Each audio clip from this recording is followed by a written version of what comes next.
Okay, I'm going to call to order the City of Longmont's Transportation Advisory Board for February 12th. We can do a roll call. Chair Lehner. Here. Board Member Bennett. Here. Board Member Wickland. Here. Vice Chair Mickey Burrows. Board Member McInerney. Here. Board Member Kim. Here. Council Member Yarbrough. Fantastic. We've got a full house, right? All right, we need to move to number 3, approve minutes of the preceding meeting from January. Are there any comments or corrections from the minutes?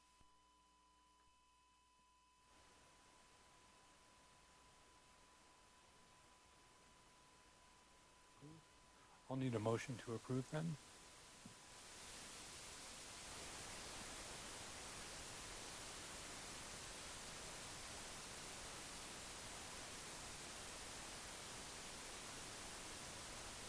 I move that we approve the minutes from January 2024.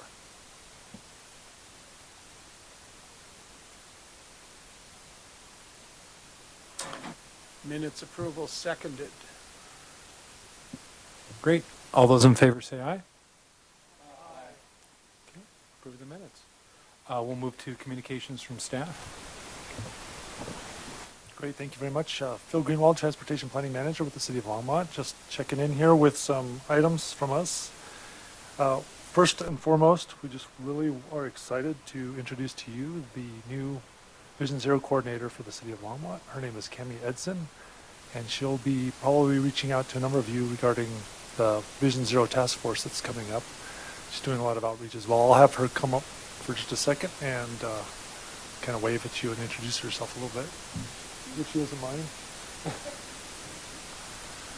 Maybe just give a little background as we kind of been doing. Thank you. Hello, everyone. Happy to be here. Cami Edson. So day 6 with the city. I come to you formally from Boulder County. I was with Boulder County Transportation for the last 10 years. And prior to that, I was with Boulder County Public Health. So I come from a public health background to this Vision Zero work, and I'm very excited to get to know all of you and work with all of you and all the wonderful staff here. And one of the first things I'm sure you all have heard about is I'll be working on putting together a task force that will eventually get us to an action plan this year that's going to go kind of right alongside the TMP work. So excited to jump in and get to know all of your thoughts a little bit more about what you see for Vision Zero and how we can work together. And yeah, get that communication going. So happy to be here. Yeah. Thanks.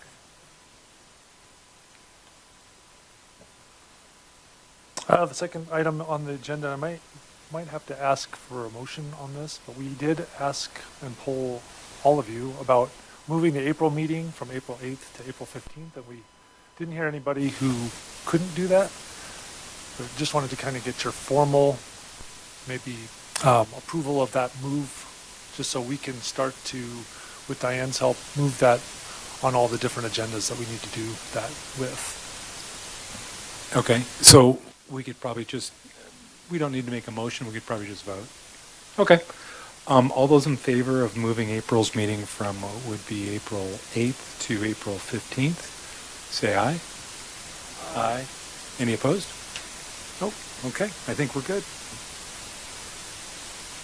Great, and then also in your packet tonight is your updated work plan for 2024. We made the corrections you requested based on the meeting minute, on the minutes that were from the meeting, and then also our notes, making sure that we got everything covered that you had requested in your last meeting. So hopefully this is the final 2024 work plan, and if you have any questions or comments, feel free to email me or call me direct and we can chat about that. And if there's anything big, any big deals, we'll take them back to TAB, but I think this covers it, and so we'll move forward with this as our work plan for 2024. Any questions on that piece? Great. Moving on. The Transportation Mobility Plan update is in full swing. In front of your computers, right, your desks tonight at the dais, is some little business cards that we passed out. You can hand those to constituents or friends or family or neighbors, whoever you'd like, and they should be able to to scan that code, that QR code, and get to our survey. And so we're very excited about people taking that survey and getting up to date with the TMP and kind of getting involved with, there's some sign-up efforts there too. So if you could hand those out, or if you certainly take the survey yourself, but make sure you do that. And then if you can hand those out, that would be wonderful. If you need more cards, I've got plenty on my desk. So thanks for that. And then technically on your work plan for tonight, we had a first and main update. Because we're having a whole presentation from RTD tonight on the peak service study for the Northwest Rail, we thought that just give you a quick update for first and main, so you were on, kind of had that in the back of your mind as you're hearing about this peak service study and the Northwest Rail piece as well. So Tony Chacon, our redevelopment manager, tells us that land acquisition needed for the bus station is complete, and the parking garage. There's 2 parcels for construction of Kaufman Street in final negotiation, and so he's hoping to have those done by mid-2024. The city has completed an environmental assessment on all but one of the properties it has acquired and is in the process of obtaining one last phase 1 report. That's an environmental report by the end of this quarter. The city is under contract with a company called OTEC, a design consultant, to prepare construction plans for Kaufman Street construction, including installation of new underground utilities. Survey work is to commence in late January, early February. Tebow Properties, which owns most of those properties over there in that first and main area, has agreed to work in partnership with the city relative to designing and constructing the bus station and the parking garage as part of a 400 approximate residential unit mixed use project. So there'll be some mixed use in that location as well. So we're working with Tebow on that. There's about 40,000 square feet of commercial at ground level too that is going to be part of that project. So it should be very transit intensive. So we're hoping that our RTD friends are listening to that. And they are. Let's see.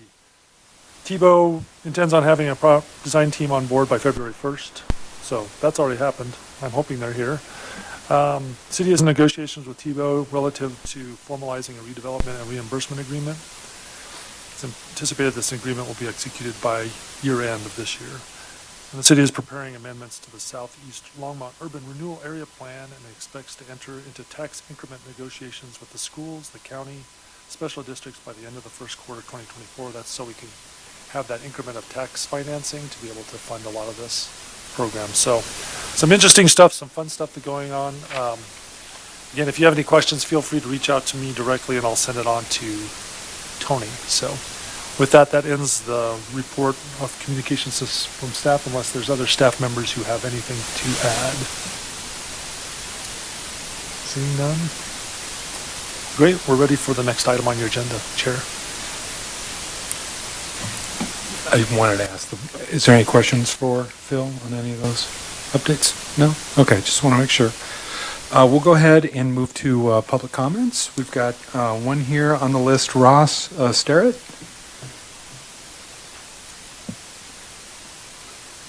I assume you guys need name and address, like City Council. Ross Sterrett, 2161 Steel Street. You guys got the timer ready, or we're just going to go for it? Okay. Yeah, I just wanted to spend a little bit of time talking about my experience moving around Longmont, trying to avoid using the car as much as possible. So I live around 21st and Hover, so I use 326 as my local bus. It's also important to know that I work in Boulder. So 326 is my local bus. The last bus out of Cape and Kaufman leaves at 7:02 p.m. I asked before the meeting here, before most of y'all showed up, and I hear these usually run till about 8 o'clock. So my plan to get home is to maybe catch Bolt or 324, maybe probably Bolt, take that up to 22nd or so, and then walk a mile and a half home.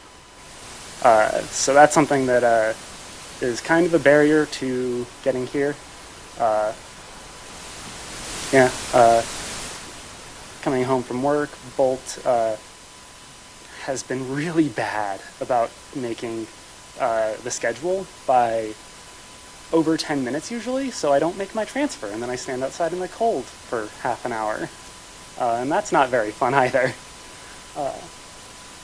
Yeah, but in the summer, I take the bike instead of the bus because there's that locker at 8th and Kaufman that's really nice, and I don't have to wait for a transfer for my bicycle, and I can just get on that whenever I want. Also, like, it'll be really nice to be able to, go to dinner downtown and take the bus home, so, everyone can have a drink if they want. You don't have to worry about driving. Parking is, no one likes to park. Yeah, that's sort of the short of it. I'd like to see, some... Oh yeah, it takes an hour and a half to get to work in the morning, because the bus takes a while. And then with the almost consistent missing of the transfer from Bolts to 326 local, it's like 2 hours to get home. So it's like, oh, let's leave the office at 5. Oh, hey, it's 7 o'clock and I'm home. That's also, not great. So it's like, I know that like we need to move away from personal cars for emissions reasons, for safety reasons, for so many reasons. We need to like make it easier to get around.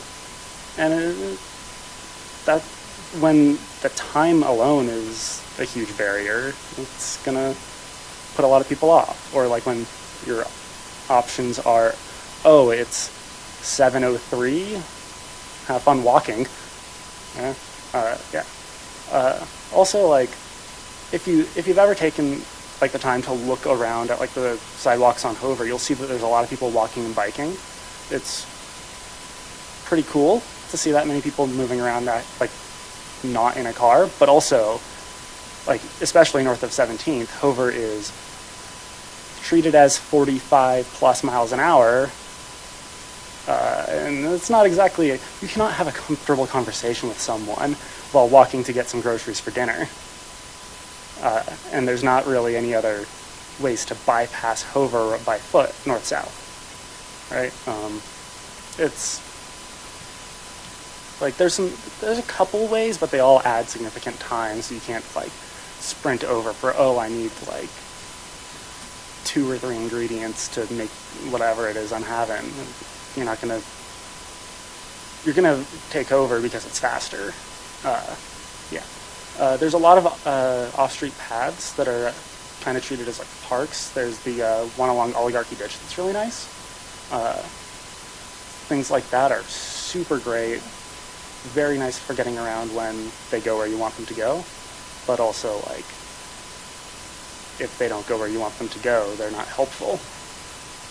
That's sort of my perspective on getting around trying to not use a car. But I guess the other thing is just like if I'm trying to see a friend outside of town, it's basically guaranteed 2 hours plus on the bus. I know that we're going to have that Northwest Rail update here in a minute. I am super excited about that project because I saw a time estimate of it about an hour from Longmont to Denver, so that's going to really cut down on my travel times if the scheduling works out for me. Great, thank you. Thank you.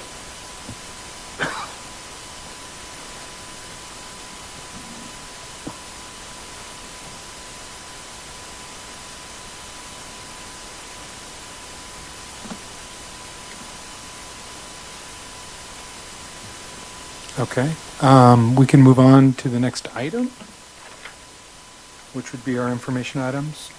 Phil, do you want to start with the introductions on item 6? Absolutely. Thank you very much for that time, Chair. So item 6A is your Northwest Rail Peak Service Study overview and update from the RTD staff. Tonight we have Patrick Stanley from RTD as well as Keith Hall, and they will be providing the update to you regarding the peak service study. This is an exciting project. They'll give you the idea of where we are in the timeline and all those different things, but I'll have them come up and let you know what's going on. So without further ado, here comes Patrick Stanley.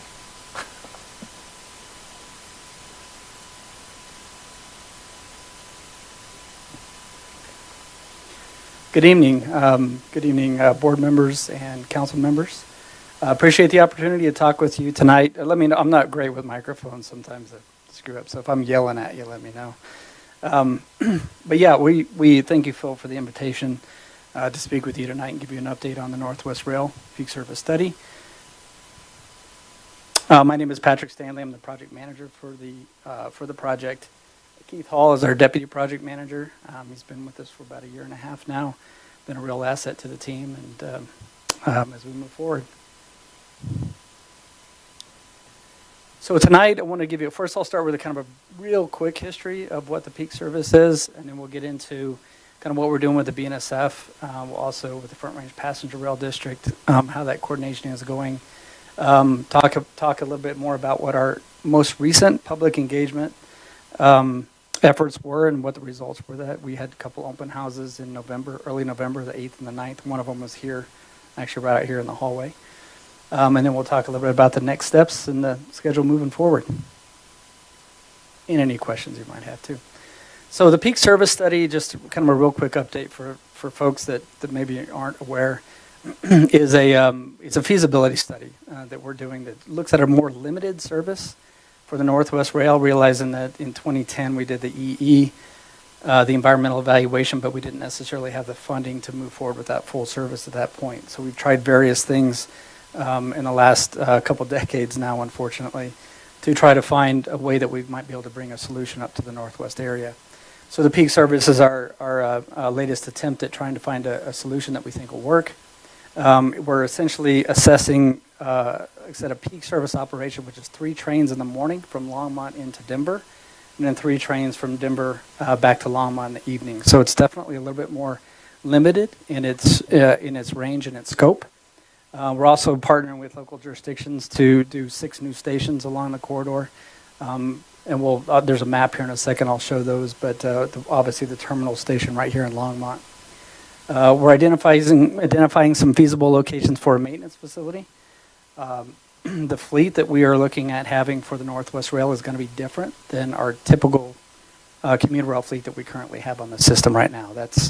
Currently we have an overhead catenary powered system. So those of you that have ridden the rail system that we have for the commuter rail, we know that we have wires overhead, charges the train, and they're fully electric. We have clearance issues on this corridor with some of the BNSF structures, so we're not looking at that particular technology. So that's one of the reasons why we'll have a different kind of fleet, is we have a little bit different operations. We're coordinating with the BNSF. This particular corridor, once you get past the existing Westminster Station, which is the terminus of the existing B line right now, that would operate on the BNSF tracks. This is unique to RTD. There's no other rail corridor that we have where we operate on the same tracks. We operate in the same corridor, but not actually on the tracks themselves. We're evaluating potential train technologies, like I mentioned just a second ago. We're not necessarily looking to determine the exact vehicle that we're going to use on this corridor, but we want to know what is available, what is realistic, and what is feasible for the corridor. So, I think since we started this study, diesel was kind of the front runner way back in 2010, but battery technology, hydrogen technology, hybrids, those technologies are emerging. So when this project actually does happen, those could be viable options potentially. So we're not ruling anything out really, except for the overhead catenary styled system. And then we're exploring partnership opportunities. That may be local partnership opportunities with, City of Longmont and all the jurisdictions in between. But one of the major ones that we want to really keep an eye on is the Front Range Passenger Rail District, which is looking at their Front Range regional rail that runs right now. They're looking at between Pueblo and Fort Collins, with eyes to expand potentially to New Mexico and up into Wyoming. Excuse me. So here's a map of the study area. The dashed line is the area that would be kind of the extended area. The solid green line is the existing B line, which opened up in 2016. And it terminates right now at the Westminster Station at 72nd. The 6 new stations moving north from there, moving from south up to north. Downtown Westminster, which is near 88th. Broomfield 116th, Flatiron Station, downtown Louisville, Boulder Junction at Depot Square, and then the final terminus here in the city of Longmont. The extension is about 35 miles. The existing B line is about 7 miles. And we have 4 existing stations right now on the B line, which are all high-level boarding platforms. So that's one of the things I'll touch on just a little bit here when we start looking at accessibility and how we want to be as accommodating and equitable as we possibly can with the way we set this up. So we'll touch real quick on BNSF and Front Range Passenger Rail. So we have contracted with the BNSF to do a 30% set of plans and cost estimates. One of the things that we haven't really had a great feel for in a number of years now is what the actual cost is for the BNSF. So we chose to get them on board. We're essentially contracting them to do this design with Wilson and Company as their consultant, so that we can get a pretty good idea of what we think those railroad costs are going to be. And that's capital cost and operational cost. Right now, they have basically a kind of a 3-phase delivery. So we had the 10% set of plans from them back in September. Right now, we just got the 20% plans about a week and a half ago. And we'll go over those with the SAT meeting later this week. So we're currently reviewing those right now, looking at what infrastructure they're saying is needed for us to operate. One of the big things on the BNSF to note is that it's a single track right now, the BNSF, for the most part, single all the way between Westminster and here. So in order for us to operate our peak service in the morning window and the evening window, we actually have to have what we call passing sidings. So that allows them to pull out of the way, and that we can have the operational priority during that window, so we won't get stuck behind a freight train that's slow moving, cause us delays, etc. But in order to do that, we have to give them a place to pull over. So initially we started with 4 passing sidings. Through negotiations, we've kind of gotten them down to 3. I say this, 2 and 1 really long one. So it's basically 4, but one's kind of connected. So we're going through that. That's been a major push for us, as well as the station sidings. As I mentioned a second ago, we have, in order to do level boarding, we have to do a siding track at our platforms because they have a wider footprint, wider train than we do. They have to have 8'6" clear from center line of the track to any obstructions. And our typical platform is 5'4" from the center line of track. So if we try to do our platforms at 5'4", freight trains are going to run into it basically, which is not ideal. So in order to do that, we have to kind of remove our trains from the mainline track. And that basically creates a station siding at every single one of our stations. So the next step is 30. We have 30%, should be coming up in kind of mid-spring. And then a pre-30%, sorry. And then we'll have our 30% really kind of wrapping up towards middle of the summer, June-ish. And really right now our study depends a lot on what the BNSF says. We're establishing what we call a common set of facts. How much is it going to cost for us to build this? What is it going to cost to operate? What are the infrastructure improvements we have to do? What is our ridership numbers, travel time, all those kind of pieces of information. But obviously, knowing the cost for the railroad and what it's going to take for us to operate on there is a major component of that, and we won't have all that information wrapped up until kind of the middle of this year. We would say cordial on here. It's pretty cordial for the sidings. That's been one of the major things that we've been working on, is kind of where are these passing sidings, and where are they? Are they in locations that we can avoid any kind of blockage of roadways, paths, trails, impacts to residents, etc. And I think we've come up with a pretty good solution now, but it's taken a little bit of time to work through that. I think right now we have one crossing of the siding tracks that's at grade. And the reason that's a big deal is you can imagine, right, if they pull over for that entire peak period of time, you could have a freight train sitting on those sidings for like 3 hours. And if that's blocking a roadway, that's a pretty significant issue. So But we've gotten to a good place with them on that. And then right now, in addition to that, we're also looking at a layover station and midday storage in Westminster. So we have to, since we're doing early morning trips, we have to do something with our trains during the middle of the day. We looked at options where we staged those trains down by downtown Denver, but it kind of turned out that it made a little bit more sense to actually do the return trip back to Westminster and stage them there. I apologize if I'm getting too technical but some people like it, some people don't. So Northwest Rail and Front Range Passenger Rail. So it's important to understand that these are two different services. And I'll kind of reiterate, we're inner city.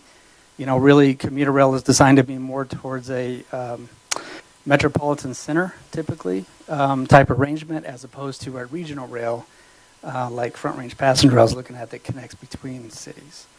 So it's a little bit different operation. We're in a little bit different place as far as schedules go. But we do talk with them regularly with Front Range Passenger Rail. The Front Range Passenger Rail executive leadership sits on our study advisory team, our SAT. And our general manager, Ms. Johnson, sits on the board of the Front Range Passenger Rail District. So we're having some good interaction and good communication as to what's going on between the two groups. One thing I'll just kind of run through them here. There are some potential partnership opportunities that we see. We believe that the Front Range Passenger Rail District is on the same page as we are for these type of items. As you can imagine, there could be some potential to share fleet. If nothing else, maybe a fleet purchase where we can get more discounts, platforms and stations, operations and maintenance costs, track improvements, and safety and crossing upgrades, things like positive train control, quiet zones, that sort of thing. So real quick, I wanted to touch on the engagement that we had in early November.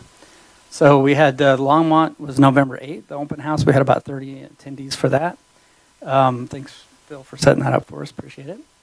Broomfield was the next night. We had about 100 attendees there. And I wouldn't say that it's because your community is not engaged. I think it's because you're just at one end versus kind of in the middle. So it was snowing that night too, I do remember. So we also had a self-guided online meeting, which is where we got a lot of our traffic. We had about 2,500 people that we say engaged. That means they actually went in there and started clicking around and exploring what we were talking about. We also had about 250 survey responses from the online meeting. And in the last, I'd say probably about 4 or 5 months, we've been having a lot of pop-up events. We actually had one here in Longmont. That was help me remember what that one was. Jazz? I can't remember. We do have one planned. Yeah, we got another. So sorry, Yeah, it's coming up. putting Phil on the spot. We had one here. We had, like Westy Fest, a whole bunch of different options. And those were great. Actually, we had a lot of people stop by and we could have a good kind of frank, open conversation with them and give them a lot of detail on what's going on. And we had, I had about 885 people come through all those pop-up events. And then the final summary feedback, we're still working on a few of those things. We are trying to break out the numbers specific to the communities on what people had to say about the specific stations, because we figured that'll be helpful for our jurisdictions to understand what people are looking for in that particular station. So still a work in progress on that one. So again, kind of this is a little bit of a repeat here. We had, again, 30 in Longmont, 800 in Broomfield. We had about 5 total comment cards from Longmont, 9 from Broomfield. We usually don't get a lot of comment cards specifically at the event, but usually they end up going home and doing it online. So a little bit about the total the new users. Had about 2,300 new users. Total users is an IP address. So if you had multiple people in the family, it goes down as a total user instead of a new user. So that's why that looks a little funky there. 2,600 engaged sessions, almost 2,600. That's we talked about people that actually went in there and started reading stuff, moved through the slide presentation, and we had about 6,000 total views. So pretty good participation for the most part. We're pretty happy with it. Could always do more. but it was not too bad of an outcome. Had about 393 submissions to the surveys, 253 completed station surveys, a little over 30 siting option forms. So that was really kind of what do you think of these different sightings? Because in our public meeting, we had different locations for those passing sightings shown. And we wanted to hear people's feedback of what they thought about those various sighting locations. And then had about 100 total online meeting comment forms. So the website obviously is still up and running right now. Anybody can go there now. We've gotten about 700 or 780 or so people kind of sign up and ask for more information. So we're getting some pretty good participation from folks. So usually what we do after we have one of those open houses, we all kind of sit around on a Teams meeting and say, okay, what did we think we heard? So this is kind of the design teams and the study teams kind of take on this, is that we're hearing a lot of excitement from folks, and it's positive excitement. We have a few folks that are upset, obviously, about the situation and the taxes and kind of how long it's taken for this to happen. But for the most part, a lot of people are pretty happy about seeing something kind of move forward. Pretty excited about the possibility of having a rail service in the Northwest area. Generally, what we're seeing that people have kind of a concern with tends to be specific to the peak service concept. So it's things like, it may not run in the right time of day for us. It's too limited. It's one way only in the mornings as opposed to bi-directional. It doesn't have weekend service, some things like that. So that's generally what we are hearing from folks in general. But there is definitely, we've had some really good discussions with a lot of people, and kind of makes me excited about possibly having a solution that works for folks. So from the community, that was our thought. So we take a look at, okay, what did the community tell us? And it's pretty similar. Kind of just overall statements about the study in general being kind of relatively positive about it. We have heard from a number of people that said, hey, peak service may not work for me today, but I still support it as a community member because I do think it's going to be a worthwhile service that hopefully will build out and become a little bit more useful for me in a future time. But I think it's good for the community in general. Station areas, generally what we hear, there's a couple station areas that people have talked about that I say they're fairly consistent that come up as a Gun Barrel and Niwot location for stations. But outside of that, we didn't really necessarily hear a whole lot about station locations. And then one real curiosity a lot of people have is integrated service options, right? How does this tie into the rest of the service, whether or not that's RTD provided or city provided or county provided or whatever that happens to be. And, will it remove any of the service that I currently have? So that's always a question as well. Land use questions come up, density, TOD. How are we looking for, what is the city? What's happening with the just land use in general around the area? Will I be pushed out potentially out of this area when a lot of development comes up? That's one we hear quite a bit. And then of course we got construction, which is a little ways off, but obviously if we move into that phase, that'll be things we'll have to mitigate as well, the construction impacts. So I'll just break this down. I'll go through it relatively quickly here. But we did ask people, these are the survey results. So just by quantity alone, you can see here, what do they see the benefits of the peak rail service plan? They were able to pick 3 of these, but this one's, I apologize, I should have brought my glasses here. Basically, this is reliability is a big one. Be able to get to their destination without worrying about traffic impacts, weather impacts, etc. Maybe I can read it on here a little better. Yeah, there you go. Man, you can see them good. Reduced carbon footprint. Yeah. So, not super surprising. I don't think from what we'd expect. I mean, I was a little surprised that the carbon footprint was kind of the highest one, but as opposed to convenience and whatnot. But you can kind of get an idea of what people are thinking in general, what their most important wishes are. So what do you believe is your greatest barrier to accessing the station? This one's kind of interesting because, you know, a lot of them were missing sidewalks was number one. So how do we make our connections between our station facilities and the surrounding community? And I should say that this is a conglomeration of all the stations through the corridor, so it's not necessarily specific to Longmont. Oh, did I hit more here? Sorry. Yeah, go ahead. Sorry. I wanted to ask a question about the peak service station barriers, because I noticed it wasn't really listed here, and our public comment kind of touched on that. Last mile, first mile, micromobility, that sort of a thing. And I know we've talked about in Longmont having that on-demand service, but I noticed that that wasn't really included as one of the barriers, and I would think, I'm thinking that would be a barrier for me. I was thinking it was on here. Oh, maybe it's not. We do have I know we have another one on here. On one of the slides, it does talk about that a little bit, but that is a good question. I know we did talk about that, which is kind of what. Well, let me flip through real quick and see where the other ones are. It's a good question, though. So how can peak service better be enhanced to meet your needs or expectations? Offer more. Yeah, weekend service is a big one. Kind of reverse commute is a big one. Midday, a little bit less. So, you know, these are kind of the what we are looking for. I think was what we call our milestone 4 part of the process, which is okay. We've heard feedback from the team here. Milestone 3 is basically the basic configuration, the base configuration. So it's kind of what is peak service.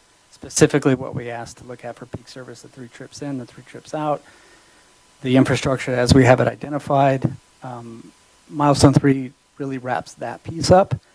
Milestone 4 is kind of taking a look at, okay, what might be some things that would enhance or make the service better that works for folks. So it's not necessarily something that we're looking at specifically to identify every single thing and put prices together. But I think it's important for us to listen to folks and realize that if we were to expand, what are those next incremental expansions? What makes sense? What do people want to see? And that's where we get into the milestone 4 pieces, as well as what's happening with the front range passenger rail.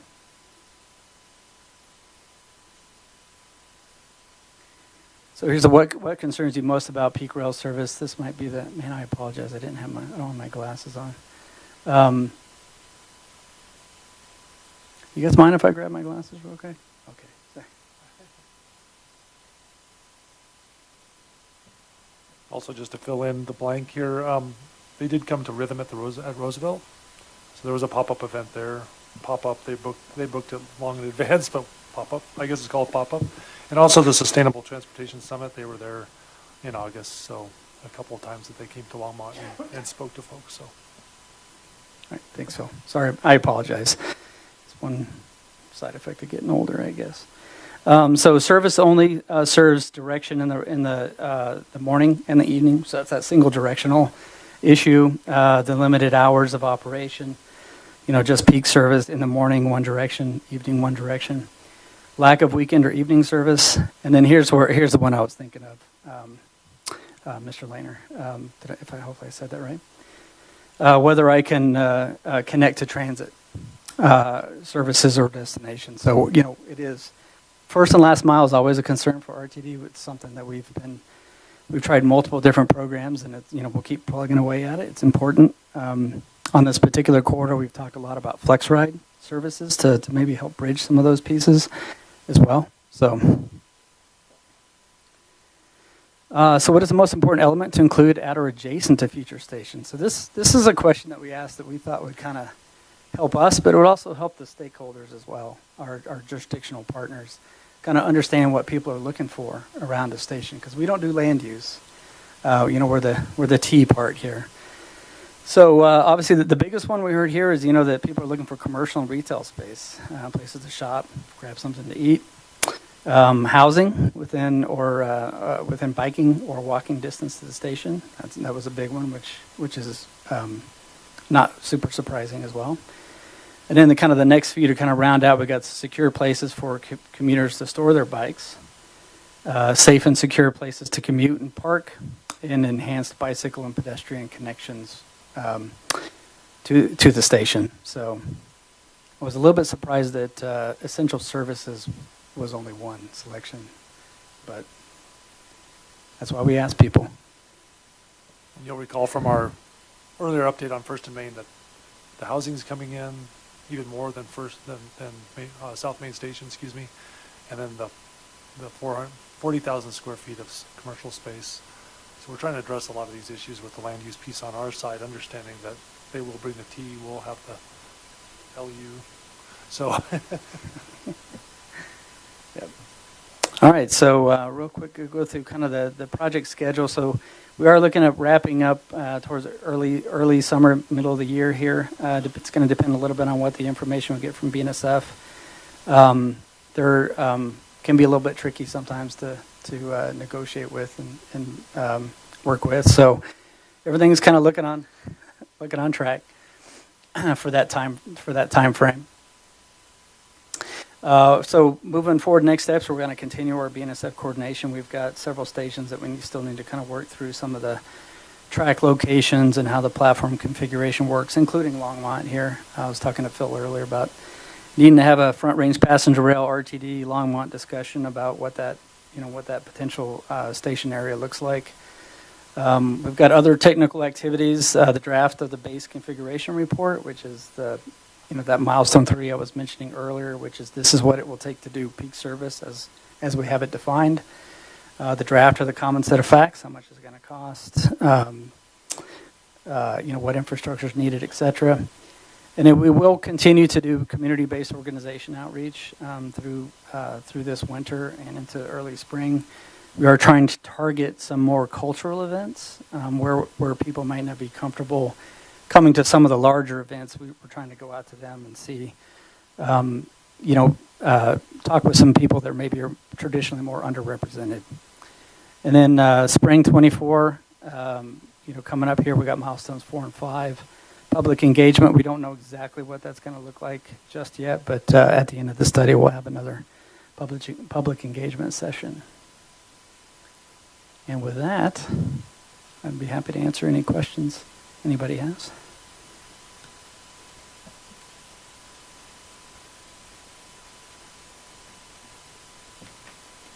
I've just got one, and I'm sure other board members would like to ask questions. It has to do with to me, no-brainer is weekend service. I mean, a lot of folks would like to go down to Denver, as you probably know, cultural events, that sort of a thing. Mm-hmm. Is there a thought that possibly on a weekend service you could charge more? They're not commuting. It's more of a, whatever you want to call it, part of the trip to go downtown sort of thing.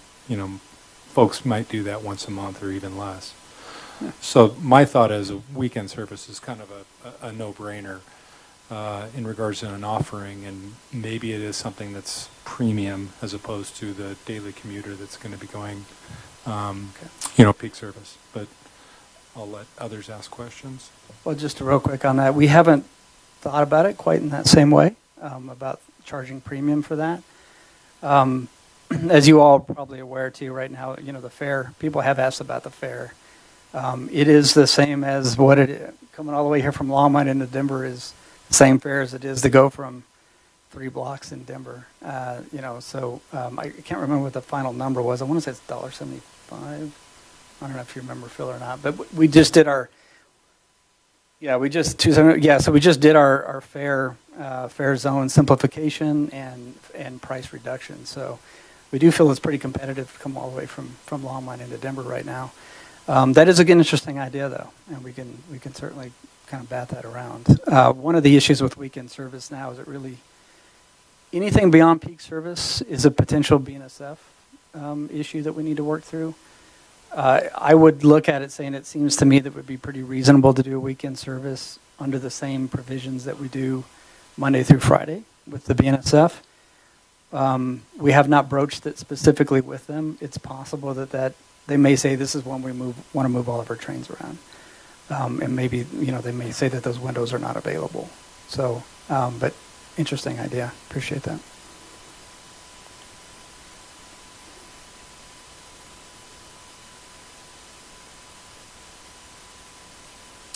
Thank you for the presentation. Very helpful. Is the BNSF planning to adjust their train schedules as a part of this effort? Probably to some extent. I don't know how much. The BNSF is, I gotta remember they're a private company. So they're a little bit guarded about what their schedule and what their operational needs are. What I can tell you is that they are planning on not running their trains during our peak period windows. Either get them out of the way or not run them into the corridor. So from our perspective, that's what we're looking for, is to make sure that we have a good operational window where we don't have interference from the freight tracks. So beyond that, I don't really know if there's anything else that they're talking about doing. There might be some things that they're talking about doing as it relates to Front Range Passenger Rail District, though. Right. So So if their trains are not running during the northwest peak hour times, would they potentially be in those lay-by areas? that is a potential, yes. Okay. And what I like to say is that, I think when we did a measurement, I think our consultant did a test at one of the crossings. I don't remember which one it was now, but I think they figured it was about 4.8 trains a day is what they counted from the BNSF currently right now. So don't hold me to that, though. It's and it's going to vary a little bit with the BNSF, and they're going to say they reserve the right to do much more than that. But what I would say is, do I anticipate that there's going to be a train in every single siding during every single peak period window? No, I would not. Is it possible? Yes. And the BNSF will always tell you that they're going to be able to reserve the right to use those sidings whenever they need to. And how long is the longest train that they run through our area? I want to say the latest that I heard of was like 1.4 miles, I think. The sidings that they've required for us are 9,000 feet long. So essentially gets you not quite a 2-mile train.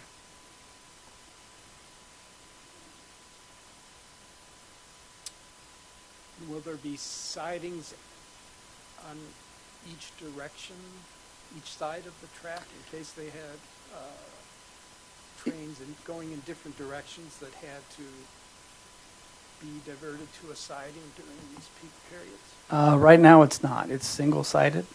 Their sidings are just on one side, so it'll be an operational scheduling thing for them when they're doing the dispatch to make sure that they, get them into the right locations. Like I said, there's not a huge amount of freight traffic on the corridor at the moment, so we can't really necessarily say what it's going to be in the future. If you were to ask me 15 years ago when the coal trains were running like crazy, it'd be like, oh man, they really use this corridor, a lot. But since that coal has kind of dried up, it's been a lot less. So I don't know exactly what the future holds. They'll only project out till about 2030 is what they're telling us, as far as kind of a commitment to us on, the basic operations that we're doing here. So our agreement would be a long-term agreement with them. We wouldn't do just a 7-year agreement. We'd probably do it for 99 years or something like that. But yes, I wish I could tell you more about what the BNSF operations are, but they're pretty guarded about that, and I don't have a very clear window into everything that they're thinking. Would this project involve improving any BNSF facilities that wouldn't specifically be used for passenger rail? I hope not. Now, that's one of the things we're doing when we go through the review. We're looking at the plan saying, okay, is any of this not caused by us?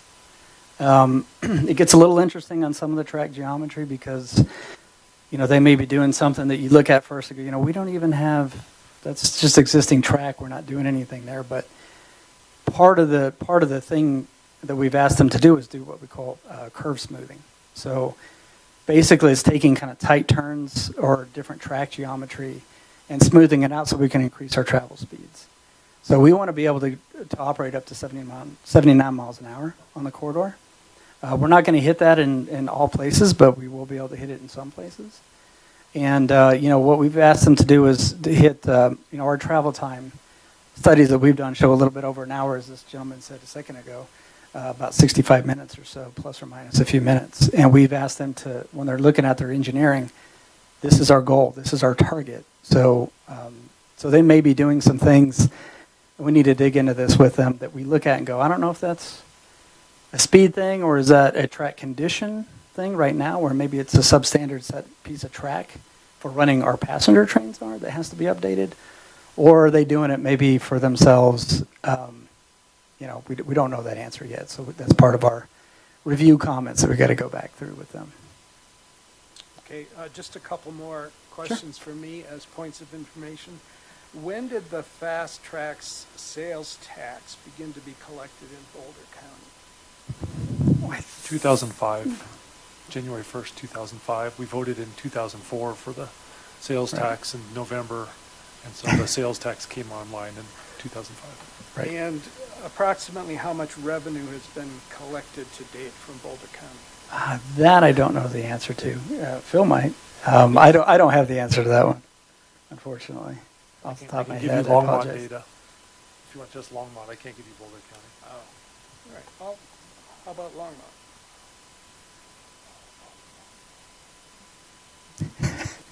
Pressure's on. Yeah. Could hum it, but you don't want to hear that.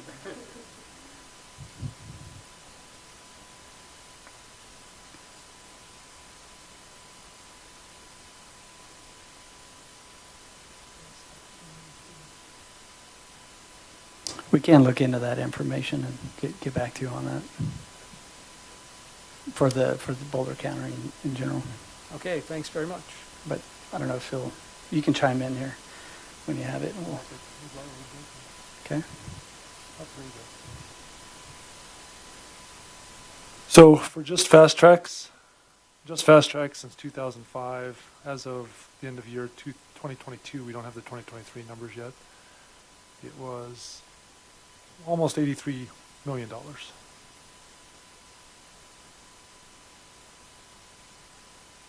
And 17 million is going to come back to the First and Main Station area, leaving a balance of 65,892,000 and change. Sorry, a lot to write down there. Sure. I think I'll start out with kind of why a peak study or peak service study. Is it kind of BNSF related, or what's? No, so the little bit of history. So we did the EE in 2010. We actually followed that up with the NAMS, which was 2013, 2014. That was a different approach to looking at how we could build out the full alignment, the full service by segment. So it'd basically be full double tracking of the entire corridor, but we do it by, say Westminster to Louisville, kind of build it out that way. The peak service concept really actually came out of kind of our stakeholders as a concept to explore. And again, it was an idea of can we get a kind of a starter service, a foot in the door type service, get on the corridor, get agreement with BNSF, and then as ridership demand grows and everything, we could start to build it out to a more full day, full service scenario in increments. So it's kind of, instead of doing it by phases of full, it's more of a phase of limited service up to a full service. If that makes sense. So the idea being that hopefully it's less expensive. We're not paying for all the full infrastructure improvements. And again, it helps us get moving on it so that we can expand it later.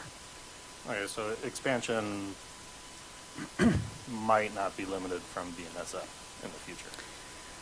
Might not be. I mean, Oh, yeah. anything Yeah. outside of peak service, well, we don't have it. I mean, we're going to have a conceptual deal with the BNSF. Until we have kind of a board-approved project to move forward on, we're not going to go into an agreement with the BNSF for a finalized version, executed agreement. Mhm. But yeah, I think, we're going to operate on their corridor, and if we have a partnership with Front Range Passenger Rail and look at a joint operations of some kind, that's a different scenario as well. So right now, we've contracted the BNSF to look specifically at peak service. So kind of anything outside of that is subject to negotiation. But I wouldn't say it's necessarily a deal breaker. Kind of depends a little bit on what kind of infrastructure we're willing to put in. So if we go back to full double tracking, I'm sure that'd be fine, as an example. So this won't limit kind of those future expansions, but there may have to be some BNSF discussions along the way. Okay, and then peak service, like what kind of people are we expecting to use this during, That's a really good question. And one of the reasons I say it's a really good question is obviously since the pandemic, we've got a different environment. Work culture has changed. Yeah, we've got quite a bit of a different environment. And I don't know that we have the crystal ball just yet as to how it's all going to completely shake out as far as the ridership, the work scenario, the commuting scenario. Obviously, when we envisioned it, it was envisioned really as more of a commuter type scenario with Denver as the base. So right now, the riderships are really more towards the work commuter, I would say. But from Longmont, what's interesting, I think, is that what we've heard from a lot of folks at our pop-up events, and in particular, is that a lot of the Longmont folks aren't going to Denver. They're going to Boulder or Westminster or Broomfield. They're not necessarily going all the way in. So, just something to think of there. But it is really geared towards a work commute type scenario.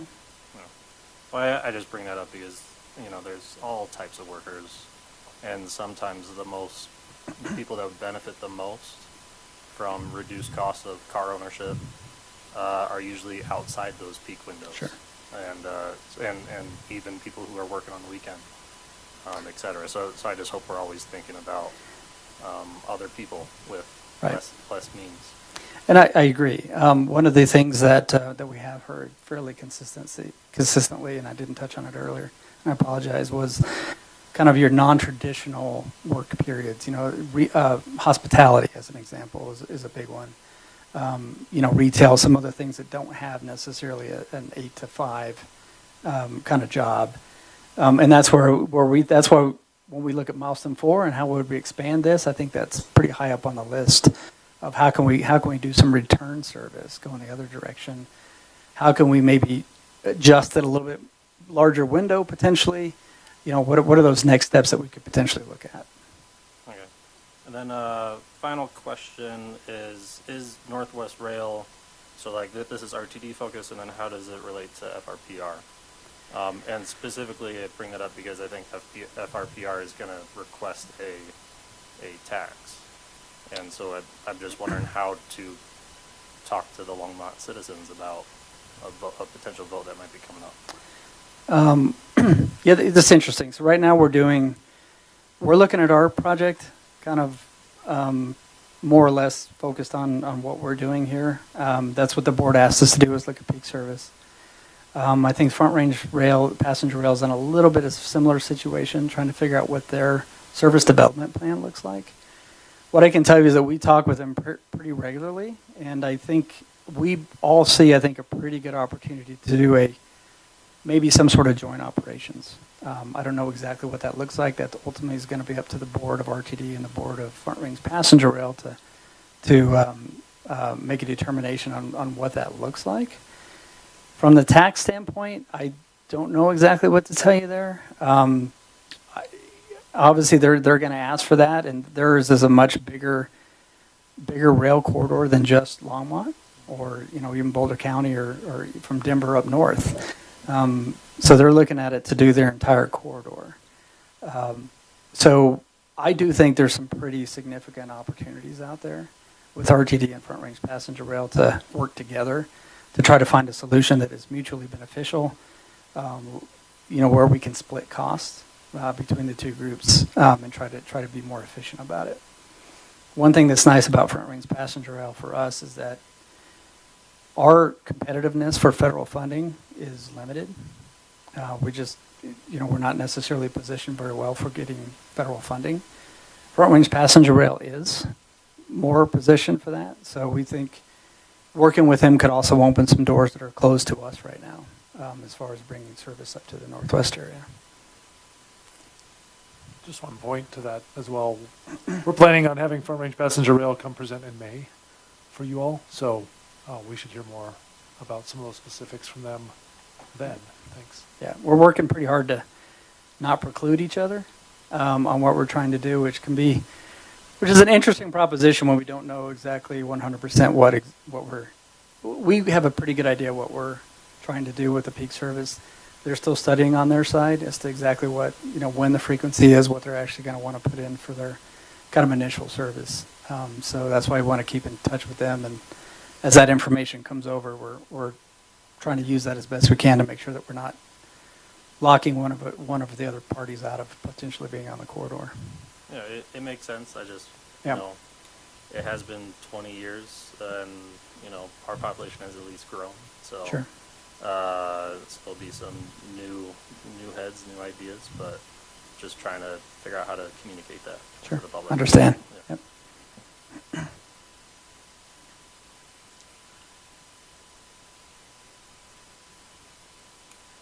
Yes, thank you for your time. And I'm just curious as to what spurred on this design from happening now, and why didn't it happen sooner for the BNSF Wilson and Company contract design? Well, I think the first thing is the board, basically, there was a board action to go ahead and do the study. And so we had funding at that point to actually contract with BNSF. So it's a continuation of trying to find out some sort of solution up here to the Northwest area. So I think the board resolution was in 2021, I believe, for RTD to do the peak service study. The 3 years before that, we weren't doing a whole lot of studies really through the pandemic part. And I think the concept for peak service came up in 2017, 2018, something like that, if I remember correctly. So. And what actions is the board currently doing to restore regional transportation where it was pre-pandemic and expand it beyond to satisfy the needs of our current people that need transportation now? Sure. So I'm trying to remember the dates, and I apologize here. It was probably 6 or 7 months ago. The board adopted the system optimization plan, which does kind of talk more towards trying to restore and establish some additional routes and additional service in a few areas. It doesn't necessarily go back to 100% of what it was pre-pandemic. I do not know the full ins and outs of the system optimization plan, but the idea is by 2027, I believe, that they're supposed to try to restore resources. If we have the resources, and primarily that's operators, I think is our biggest challenge with resources. That kind of outlines what we will be looking to bring back, ideally, between now and 2027. Some of it I know some of the Flatiron Flyers, as an example, are being restored. I think there's some additional service on the LD, but I'm not positive. So that's a good plan to look at. It's on the RTD webpage as well, and we can get links for everybody if they want to check that out. But that's really kind of what we're looking at as an agency, about how we want to bring back some of the service that was canceled, look at some additional routes, maybe they're there, and might look at some routes that are not effective as well. So it's kind of our mid-range, or kind of short to mid-range plan of where we're going as far as service. Now, my last question is, I've recently seen that that Colorado legislators are looking to plan to restructure RTD's board, and I was wondering if you have any comments on their ideas. Can I go with no comment on that one? That is understandable. Thank you. Sure. Just quick point. We typically do all of RTD in one fell swoop, and so we do fast tracks and the planning group. And this time we've broken it into the peak service study for this month And then in April, RTD planning staff will come back and they'll have a lot of those answers to those questions about reinstituting service that was lost, and might even have some thoughts on the restructuring, but we'll see. Yeah, that one might be a tough one to get a comment out of staff on. Well, for one thing, I don't really know some of the details, to be honest with you, at this stage. And so, Thanks for the presentation. sure. So just a couple of questions. What's kind of the timescale of getting this project actually in fruition? That's a great question, and unfortunately, what I have to tell you is probably not the news that people want to necessarily hear, which is this is a feasibility study for us to understand what it's going to cost, so that we can make an informed decision about how we move forward. So we don't necessarily have a timeline for that.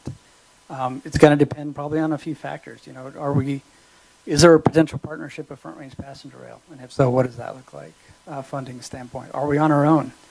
And then, then we have to take a look really hard at what our internal RTD financial outcome looks like, and how we might,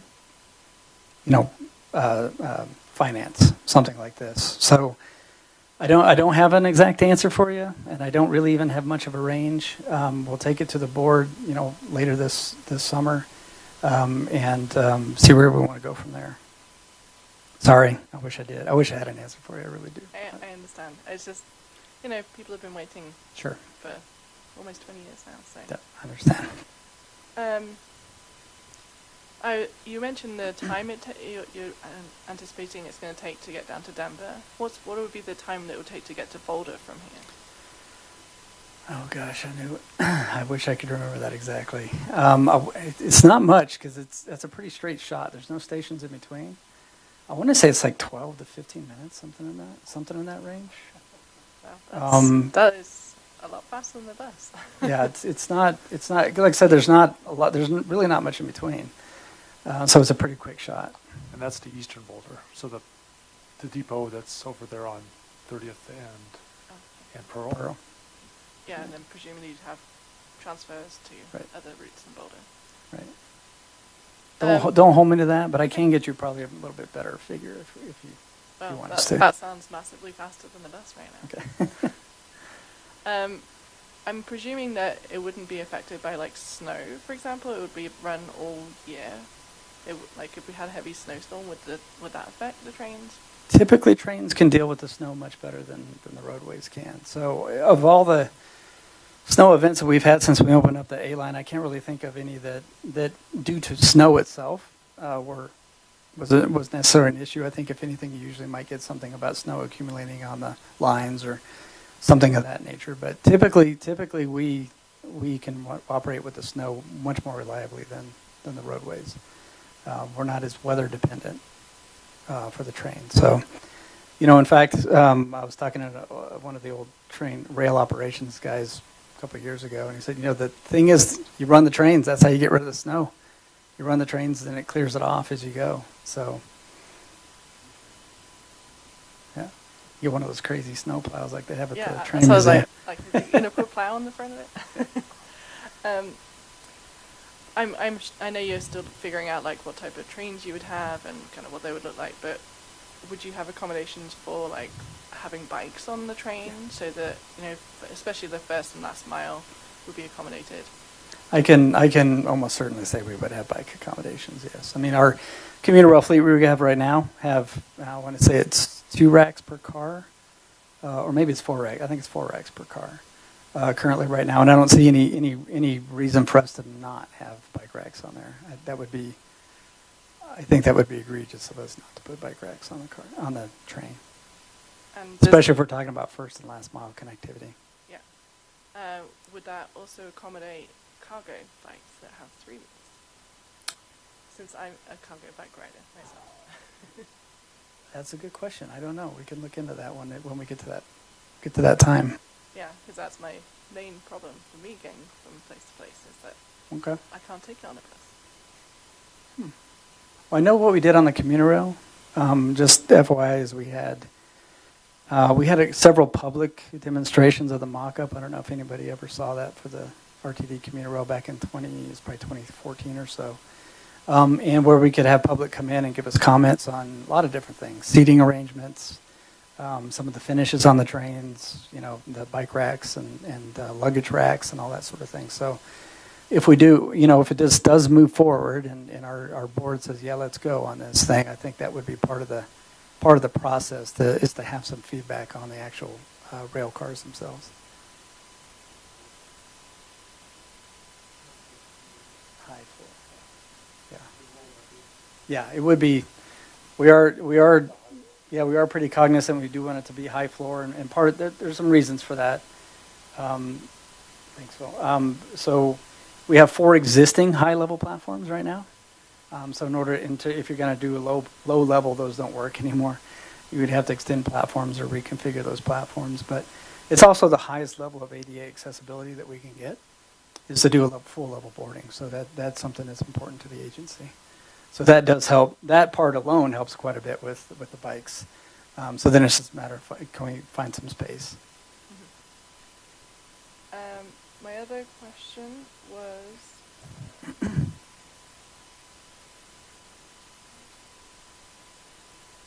it was to do with the funding. So would you use some of the fast track funds potentially for funding this route?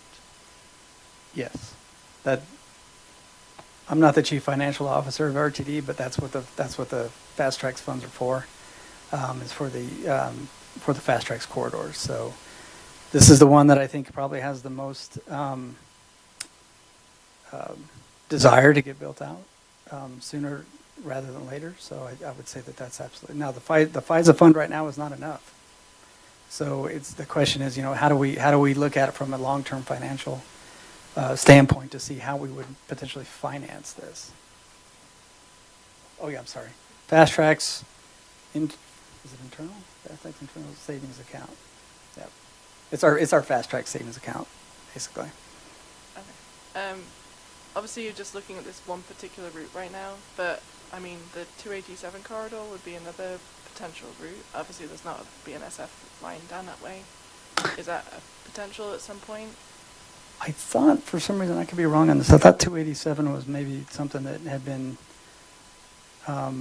considered for a BRT, right? Yeah, 287 is still being looked at as the BRT service. We did look at Right. extending the North Metro corridor that goes through Thornton, and the line actually extends into Erie. Could you then take it through Erie up 287, and it didn't have the ridership that the other line has. Didn't have the connection to Boulder, I think, is the key on that one. Right. And that was actually something that was looked at during the NAMS, the Northwest Area Mobility Study. So, Okay, thank you. good question, though. Hi. Hi. I just have one question. Sure. When is the next public outreach? I don't know the exact date yet, but it'll be towards kind of the end of this study because it's really kind of a wrap-up. So when we have the kind of the base configuration information, the common set of facts, kind of all nailed down, which is dependent really upon the BNSF schedule right now. So I'd say it's going to be really probably closer to June-ish. But Phil sits in on our SAT, so we should be able to get updates out to all of you on when that's happening. All right. Cool. Thank you. Sure. I've just got one last question. I'm just curious, in regards to BNSF, are they incentivized other than having an agreement with RTD and or FRPR? Is there any way to create some sort of funding mechanism that they even get more incentivized so there's more cooperation? Well, we were currently paying them actually for this 30% plan, so that's how we kind of got them on board for that. There will be, what I would say is there's going to be an annual, probably operational agreement in here.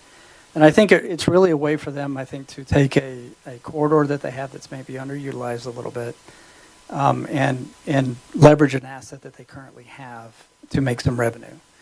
So I think, I think especially when it comes to a potential joint operations between FRPR and RTD, I think there's probably definitely some interest from BNSF in there. might be trying to unlock federal funds to do track improvements or whatever that happens to be, their motivation. But there's a few different things I think that would motivate them on that. Because looking at now and probably the foreseeable future, we don't necessarily see, now we don't have the inside view of what they're looking at, but it's kind of hard to imagine that they're going to be doing significantly more freight operations on the corridor. So, but yeah, I think there's definitely some incentive for them. Then I have one more question actually for the city. So Patrick, you're off the hook.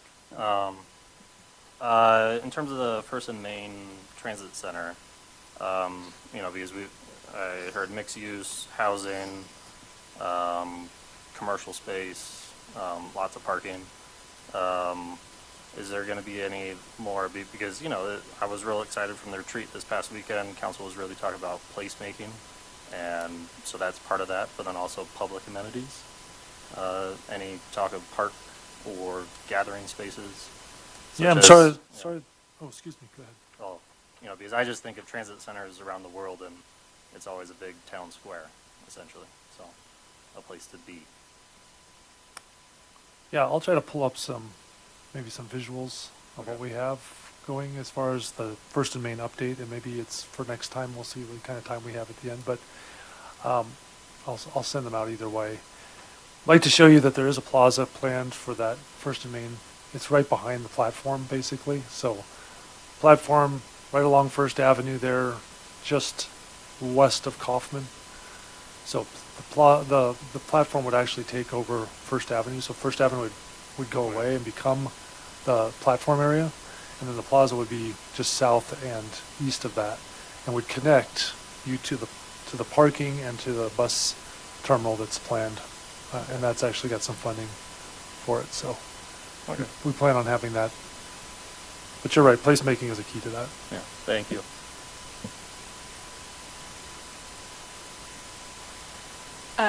Another question, please.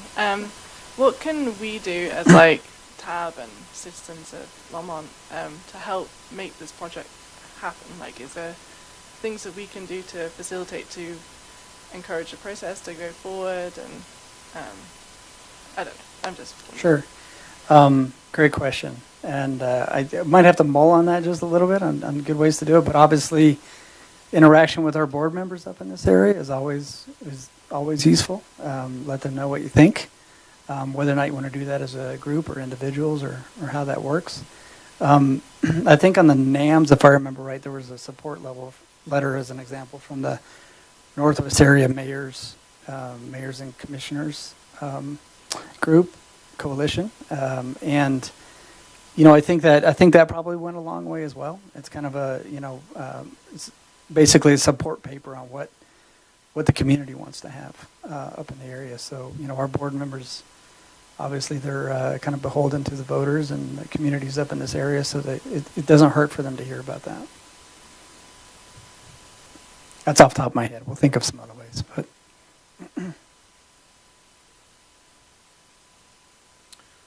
One follow-up question. You mentioned FISA. So is all of the tax revenue that's been collected plus accumulated investment income, is that all still available for this project? I'm not sure exactly how they break that out. I mean, obviously we've used a lot of the money for fast tracks on some of the fast tracks corridors, including US 36. So this is just kind of what we have currently that hasn't been used to date on any other corridors is what's in there right now. I see. Again, I'm not the CFO, so I'm not kind of reaching at that a little bit, but I believe that's the case. Well, great. Thanks for the presentation. We really appreciate it. No worries. Absolutely. If you have any other questions too, we work with Phil a lot, so if you want to pass them on to Phil, we'll get back to you that way too. So appreciate it. Thank you.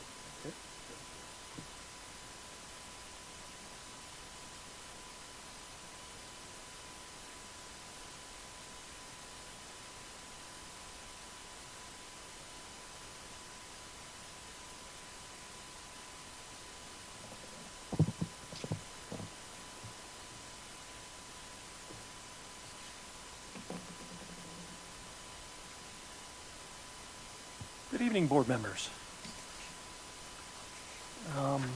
Next on the agenda is a presentation for snow and ice or snow plowing. I think it's, when we talk about snow and ice in any of our operations plans, it's important to note that any event that we deploy for to deal with snow it's a disruption on a number of levels. It's a disruption to the transportation network, whether that's our roadway system, trails, greenways. It's a disruption to city services, as well as it's a disruption to both public works and natural resources, who are the operations wing, who attack storms to deal with them. They put both public works and natural resources put basically their regular workload aside to deal with these events. So I noted to start, and what I would ask you is the presentation that's in your packet, you can throw that away, because this is a lot different than what was put in the packet. That was actually a draft. Some of the information's the same, but there's a lot more on this presentation. We can get you the electronic version afterwards. So there's two efforts going on in the City of Longmont for snow events. One is by Public Works, which is basically the major transportation network. And then there's our Natural Resources team, which is our Parks and Rec group, who handle basically access to city buildings, city parking lots, greenways and parks, and then some designated right-of-way areas. The core objectives, Public Works, is we provide access for emergency vehicles. That's first and foremost. Maintain the safest possible flow of commuter traffic through the city during the storm. Emphasizing access for bus routes and schools. And then our goal is to restore normal mobility conditions as soon as possible after the event has ended. Natural Resources, they want to reduce impacts on greenways, parks, and designated arterial rights-of-way. That area of arterial rights-of-way is certain areas of sidewalk on rights-of-way that is not maintained by either an HOA or by an individual property owner. Enhance the quality of life for residents and visitors of Longmont. While we don't recommend it, people still, in a snowstorm, want to drive and get around. So even after an event, they still expect that they can move around with the same mobility they have on a dry road. So we do try to focus on some of the downtown areas to get that cleaned up, which is one of our core centers. And then we want to provide safe access to city facilities, schools, and the downtown area. So for Public Works and also Natural Resources, some of the deployment factors are very similar because each storm brings unique challenges. So snow and ice operations are optimized to target a fairly wide range of conditions. Every storm's different. We look at it, predicted weather conditions, air and ground temperatures, potential for consecutive storms occurring in a short period. In 2023, we saw several of those, where no sooner had we finished operations on one storm than another one came along. And then, some of our deployment is based on funding, manpower, and then equipment. And when I say that, prior to deployment, it isn't just Natural Resources or Public Works that are working to address issues with the storm. Our fleet department is getting trucks ready, making sure that they put us hopefully at the front of the list, so that we can get all of our equipment up and running for any breakdowns we've had from either the previous storm or from regular operations. And then our Emergency Operations Center usually gears up. Most of the events, they work electronically, providing information to city staff for how things are going, and also communications. That group is getting the message out, storms imminent, what the level of it is, and what we can expect. Some of our planning and deployment tools include local and long-range forecasts, radar maps, how large the storm is, what's the swath of the area to be covered. Daily and hourly temperatures will dictate how we're going to respond. Pavement and air temperatures is very important. A lot of what we do prior to storm is on most of our concrete roads is we try to get a brine down to help with the melting. That's one of the key components is letting nature do some of the work for us. Involves melting of conditions. If we can get, if it's not too cold on a road, we'll get the brine down. Hopefully that'll work to melt so we're not plowing as much. We have a number of live street cameras throughout the city. Help us monitor conditions and when storms start, when they end, and what we look for in between. And then basically some out of the weather forecasts and snowfall forecasts and measurements. So I'm going to start with a little bit of information on streets plowing, and then tail end I'll have some information about what natural resources does on trails. So we utilize the best practice techniques that's focused on safety and efficiency. We plow basically from inside out. Almost all of the roads in Longmont are crowned. So roads are designed to be plowed from the center out towards the edge of the road to promote that drainage. We plow in straight paths from the road center to the curb edge on arterials that are 3 lanes or more. And some of our collectors, we also have like a train where we plow in conjunction. One plow comes through, then a second plow passes very shortly thereafter. We want to try to allow slower traffic to keep right. As we plow, consistent lanes cleared for emergency vehicles. That's the critical component. We want to keep emergency services working during an event. Our trucks do not back up or crisscross. We have our routes designed to keep them moving. Crisscrossing, as you cross that tends to create some of those windrows or snow rows that make it very difficult in the transportation at our intersections to move through them. Plowing from the center of the road out, snow does not pack, and it's easier to melt. It doesn't create ice. If we have a day event where we might have snow and then with some of our de-icing material, it'll melt. We don't want it to refreeze, so that helps a lot. And then as we move from inside out, the edge of the road is cleared on the final pass. It opens up the areas in front of bus stops. Some areas we cannot plow bike lanes. The full bike lane, we try to plow about half the bike lane. It just depends on what that road configuration is. If there's parked cars there, try not to plow parked cars in. So it's geared around melting acceleration. Darker pavement absorbs the sun, warmth better. Compacted snow takes longer to melt. Opening more pavement surfaces expedites the melting. It's about drainage promotion. Compacted snow at the edges blocks the runoff, so that's why we try to clear the road eventually. Keeping the center lane bare allows water to escape while plowing can continue.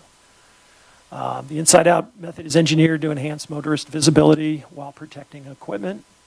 Our focus starts where most vehicles will travel, which is our arterials and then collectors. We ask pedestrians and bikes to steer clear of work trucks during this process, enabling our safe, systematic coverage. It's a responsible balance of access versus ideal clearing. Our limitations for that are equipment. Trucks and blades are designed for roads. We have a limited crew size and staff hours. When we gear up for a storm, we send about half of our team home early because we work about a 12-hour shift. In that 12 hours, we get about 4 passes throughout the city for the number of roads or miles of road we plow. And then budget constraints. In some cases, last year we did 11 events. Towards the end of the year, we were shifting money around left and right, trying to cover overtime, and also, purchasing salt and materials. We usually buy and put an order in sometime in June or July. We get a better price for that. We store it for several months before an event. Last year, we were stretching to try to shift money around. Why roads are prioritized? We want to ensure emergency access, police, fire, and ambulances. And those vital community lifelines. We want to maintain our transportation arteries and collectors to allow people to commute to jobs for critical goods and transport, as well as our bus routes.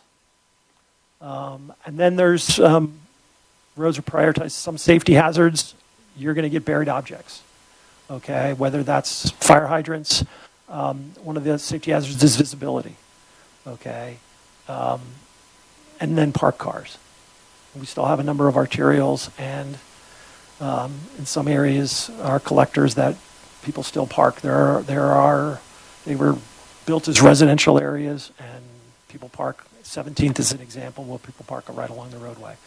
And then it makes it a challenge to get the road completely plowed without plowing in vehicles. We recognize that there is a pedestrian and biker reliance on our system, and that staff does try to assist once that core work is completed. So we do prioritize key motorways to maintain access for most residents, and we always welcome feedback on improving some of our multimodal winter mobility. So I mentioned bus routes. This is the map on the right, kind of hard to read. If you overlay that or overlay the bus routes map onto the where we plow, the green is where we plow for arterials and collectors.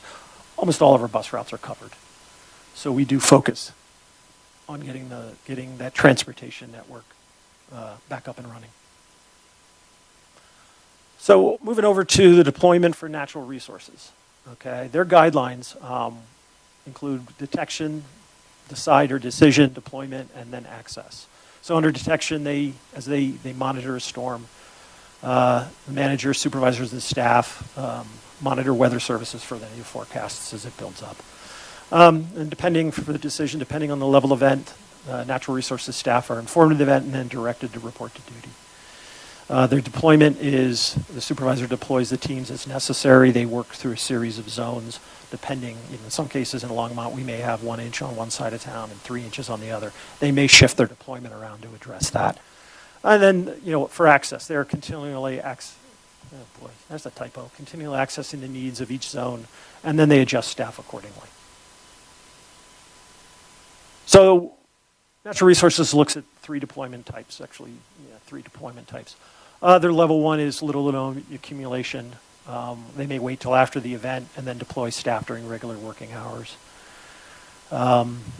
Their focus on those events is the treatment of city facilities downtown, and then areas are prone to ice accumulation.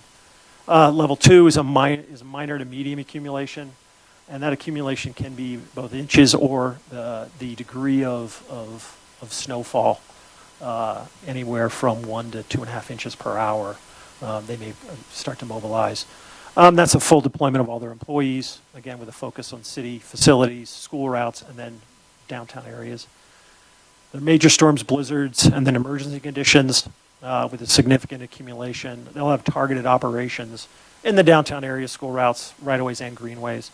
They will also then bring in private contractors as well for some of that work and get contractor assistance. And then their plowing priority on the emergencies is the continuation of emergency services. So their priorities, priority 1 is going to be their city facilities, fire stations, greenway paths with the primary school access routes. One of the priorities for is the left-hand greenway from Hover to Highway 119. That came up a couple of years ago, and they shifted their priorities around. That's a major transportation corridor for bikes, so they focus on that, and then as well as downtown sidewalks and parking lots. Once those are completed, they'll shift over to the priority 2 and deal with arterial rights-of-way, followed by priority 3, which is the greenways. The priority 4, then the sidewalks and parking lots at their neighborhood parks, neighborhood, community, and district parks. And it's important to note, while natural resources does handle some sidewalk, as per municipal code, snow and ice on sidewalks is the responsibility of the property owner that is abutting that sidewalk. So, in closing, just some more information. Public Works plows about 146 miles in an event. There are 357 miles of streets and roads in Longmont. We plow 146 miles. We get about 4 circuits per shift. And depending on the event, it will depend on how many shifts we run. Usually on most standard storms, it's usually 2 to 3 shifts by the time we have most work done. And then we'll go back to our normal operation and we'll put crews on, cleaning some stuff up, dealing with some hot spots, putting down material in intersections, some areas, and then dealing with a lot of call-ins. In areas where people are, there may be some rows, that we may have missed, so we circle back around and hit those. So we're usually, after an event ends, we're usually 2 to 3, 4 days dealing with some of the conditions. Our operation is 24/7 until roads are clear. And then after that, we start dealing with road edges. City does not plow neighborhood streets, okay, unless directed to do so. So in the almost 6 years I've been here, I think we were called in once to deal with neighborhood streets. And that's Matt McKenzie. He's our manager of operations. He says twice since he's been here. I don't know how many years that is, but we'll go with that. So why not? Okay, so one of the factors is plowing 146 streets keeps our hands full. Going back to a disruption of operations, we put everything else aside to deal with snow plowing. And that includes not just our streets guys, but our water and sanitary sewer staff as well. They get involved. We also have some part-time employees we call in who like to plow. So we bring them on, we hire them up, bring them on board, and they come in and plow for us. It is a greater removal impact to residents when you plow for sidewalks and driveways. So when you plow, similar to plowing in a car, you're going to plow in, you're going to plow, people go out, they have 24 hours to clear the sidewalk, we go in and plow it. After an event, we're going to plow over sidewalk, we'll plow driveways in, we plow cars in. When we've gone into residential neighborhoods to plow, we get more complaints from doing that work than we do complaints about why aren't you doing it. And then the snow road blockages, which is plowing everything in. Estimated cost, if the city were to undertake all of that, would be probably about $5 million to start for equipment, hiring up manpower, and then on an average year, probably about $3 million a year in additional costs. Natural resources, they plow about 115 miles of trails and greenways. Their plowing includes, as well as for our roads, some placement of de-icing and traction material in some areas. They cover 11 city facilities for the parking lots and access points. They do Main Street sidewalks from 2nd to Longs Peak. Yeah, I know, they do. They also do off of Main, 3rd, 4th, 5th, and 6th areas to the alleys. Both east and west side, that they do the downtown parking lots and they cover the downtown breezeways. So in closing, should there be issues occurring, we miss a street, got some snow buildup, we also always offer up call Public Works, 303-651-8416. Or you can go through ServiceWorks, serviceworks.longmontcolorado.gov. You can also call the police non-emergency number, 303-651-8585. And then for emergencies, it's always 911. Other staff that work some of our events, I was just reminded when I saw the emergency number. We have our signal guys out during some snow events, cleaning signal heads. One of the quick solutions to some of the snow buildup is you'll see there are some cones on some of our heads facing north or south. We were able to pick up these, they were, someone recommended to us, and they're actually quite effective at reducing the snow buildup. Old style signal heads where they produced heat, you never had that buildup. A lot of our signals are now LEDs, they don't put off as much heat, so the snow builds up on them. So we have staff go out to do that. And that is an update on snow, ice, and plowing. And Matt and I are here to answer any questions.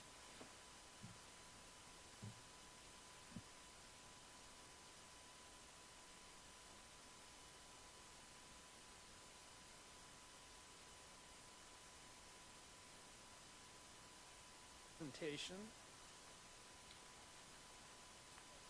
Longmont is revising the multimodal part of its comprehensive plan to become the transportation mobility plan. The goals section of the request for proposals for that TMP effort includes this statement, and I'm quoting here. The desire is that this update will result in a comprehensive, holistic reorganization of transportation priorities to flip the historic narrative of mode hierarchy. Pedestrian movement and safety at the top of the new priority list, and the movement of single occupancy, privately owned vehicles toward the lower priorities. That's the end of the quote.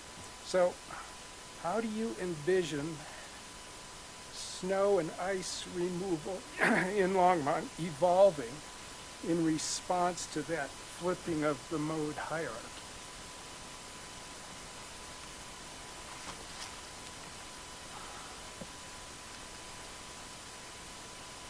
I don't know that I would visualize it changing much.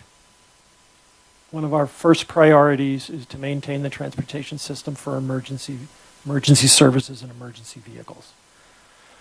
And that is one of the key goals of what we try to achieve. So Phil says also transit. That was one of our goals too. So, I'd have to ponder that. I think there are, when we talk about plowing roads, I'm not sure that you can achieve that to put pedestrians and bikes first with the existing road configurations. There may be an effort to be made in putting more focus on trails and our trail system. And as the TMP hopefully can envision the building out of that network and improving transportation and the use of our trail system, then that would be where I would more than likely see more effort or a higher priority of trail system being done as part of snow removal. Can I just add, I think also TMP operates differently than, I think, snow removal. Number one, because we're talking about operational, I think, is critical here. And as you mentioned, with emergency vehicle services, that's probably going to take priority over anything else when it comes to, a plan or a policy that the city has in place, if that makes sense. I see what you're getting at in terms of the pedestrian and flipping that paradigm. However, for an event driven like this, I mean, imagine if it were a hurricane or something like that as an emergency. I think emergency services and those critical services are what we're trying to preserve and maintain. Okay, but would you agree that emergency services involve professional drivers and specialized vehicles? In other words, think of a fire truck and the fire department personnel who operate them. Yeah. They're not just your average drivers, they're trained professionals. But they also need they'll also need the clearer surface, right, to make we have to meet response times in the city regardless of the weather conditions. So I think what we're trying to do is make sure that they have the fastest, most available route. I mean, the fire department always talks to me and says, be careful of what you put in the road to impede us. What if it's your relative who needs help, right? So I always kind of hear that in the back of my mind. And I'd also just say that the street is doing a lot of work as far as, again, not just single occupants vehicles, but it's also the bike routes, the bus routes, the freight routes, the emergency vehicle routes, and then also typically the pedestrian routes as well on those sidewalks. So that right-of-way is doing a lot of work, and if the idea is to clear that, I think we're helping a lot of folks. But I think the idea of that statement that you read was about flipping the narrative as far as where resources go, and so we do have to think about how we clear trails and paths at the same time as we're doing these other clearing of events. But knowing that the street is kind of that number one priority for a lot of different modes, so we have to be cognizant of that. Yeah, that makes it tricky. Now, you also mentioned transit in your presentation, and I think your plowing methodology included that clearing the curb lane is the final pass for the plows, and that opens areas in front of bus stops. But when you plow at the bus stops, you're pushing the snow out of the road onto the area where transit passengers have to try to access buses.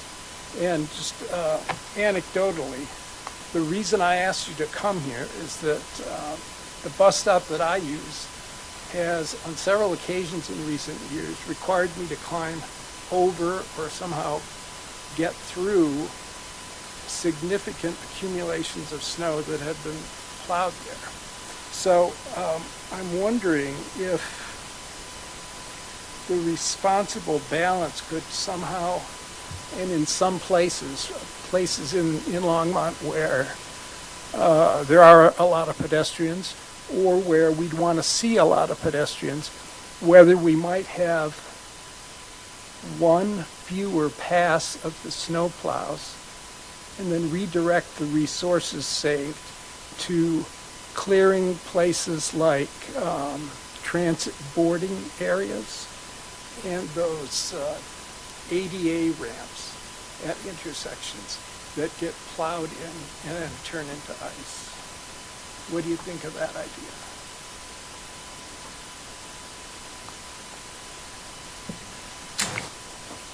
Well, I'm never afraid of talking to staff about a different idea. I don't know that I can commit to it, but we can certainly, we can take a look at our operations and see what we might be able to achieve. But I would caution that there are, where we pick our routes, there's a lot of bus stops in town. Again, I'll go back to, it just depends on what the event is like.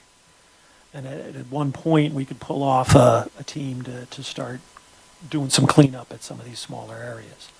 But again, I'd have to talk with staff about what the impacts on that operation would be. Mm-hmm. And if it's additional cost for some reason, it more than likely wouldn't be put into a budget until 2025, which we're fortunately right now working on.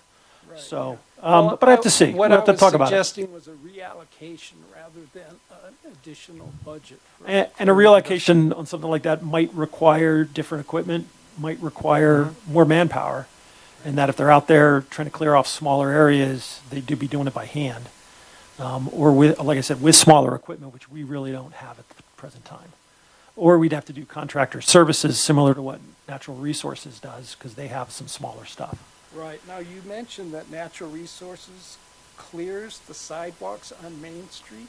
That's what their operations manual said. I thought that the owners of the Main Street businesses were responsible. I think that we coordinate with. I've seen shop owners out there with shovels. And I only went with the snow and ice plan from operations, from Natural Resources operations that listed those areas in their plan. And, yeah, I forgot. I also, I had a graphic for what Public Works does. I couldn't get it to download in the presentation. So this is a graphic, I don't expect you to read it from there, of what the plan is and the priorities for Natural Resources. So I also printed out 8 copies, so you're more than welcome to take one. And that sums up, even though it's dated 21-22, that's the last time they updated their maps. But it is as current as we have. So I do have the graphic for what Natural Resources does. It does include those areas in downtown. Also, in terms of putting pedestrians first, I have another suggestion. The Kaufman Street busway is taking shape, and I'm wondering if that area could become kind of a laboratory for looking at some different ways of clearing snow and ice in areas that have a lot of pedestrian activity. Now, I've personally witnessed snow removal in another Boulder County municipality that involved plowing to the center and then using loaders and trucks to haul the accumulated snow away. And I'm wondering if the city might give something like that a try on the Kaufman Street busway, just to see if it works. So the city actually, in some instances, does undertake snow removal, usually in the downtown area, because we want to make sure the parking is cleared. If the storm is intense enough or drops a lot of snow. Do you plow to the center? To do So, that? well, no, we don't. I don't think we plow to the center. We plow to the side, and then we remove it. Okay, it is more intensive manpower operation. The other challenge is you got to find a place to store that snow and dump it. So we have a series of yards where we basically store it and let it melt. Last year, we almost ran out of free space around April. So we were looking around for other areas to just basically dump snow. Fortunately, some of the storms tailed off. You know, for most of our roadways, it's a pretty efficient operation. You look into snow removal, okay, which some cities do, simply because they don't have the area to store when they plow.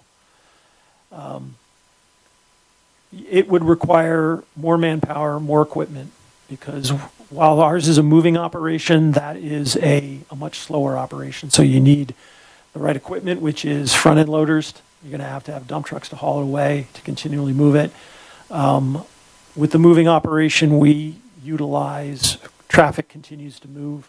You plow into either the side of the road or front of the road. You got to operate it. You're going to be backing traffic up. There may be some areas of tight right-of-way in the future where we may need to do that in some of the urbanized areas as we continue to go denser. But for most of our roadways, that is not necessarily the most cost-effective or efficient Right, method agreed, for. but what do you think of the idea of using the Kaufman Street busway and maybe parallel Main Street and Kimbark, parallel to the Kaufman Street corridor, as a place to look at some different ways of doing things, different operations that would focus on making it easy for pedestrians to move around? I think there will be, with Kaufman, there will be a different operation priority for Kaufman Street.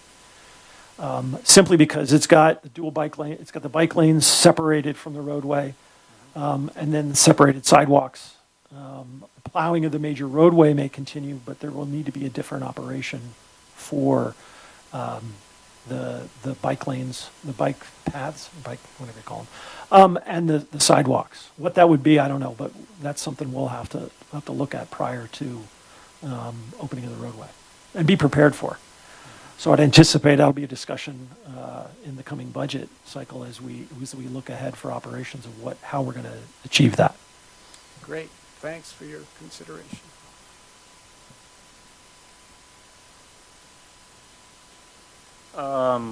Overall, I just want to commend city staff and plowing in general, because I have plowed in my lifetime, and it's not fun. It's early hours, it's long days, it's sometimes doing your route 6-8 times because you're trying to catch up to the storm. Especially in some equipment where you just can't push that foot, so you got to just keep on going. So, I would just like to commend staff. I think Board Member McInerney's comments are interesting. So, but overall, I do understand it's a funding issue, and hopefully as we grow as a city and our tax base increases, we can focus more on the natural resources.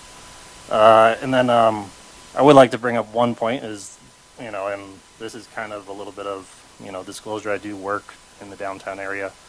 And I have heard some complaints over the last few storms, so just something to maybe relay to natural resources. I don't have a personal opinion about it because I usually wait till the snow melts. So, but thank you, and I commend staff. So a lot of complaints came out of that Thanksgiving weekend storm we had. We mobilized in Public Works and Natural Resources. They have a different funding mechanism. And after 11 events last year, I was like the number 11th. They couldn't call in their contractors. So they waited to use city services after the holiday. And we heard about it. They are aware of the issues. So we have been discussing it with them. No need to pass it on. All right. We made it aware. We made them aware. All right. Thank you, Jim. It's also one of the reasons why the downtown business owners have shovels.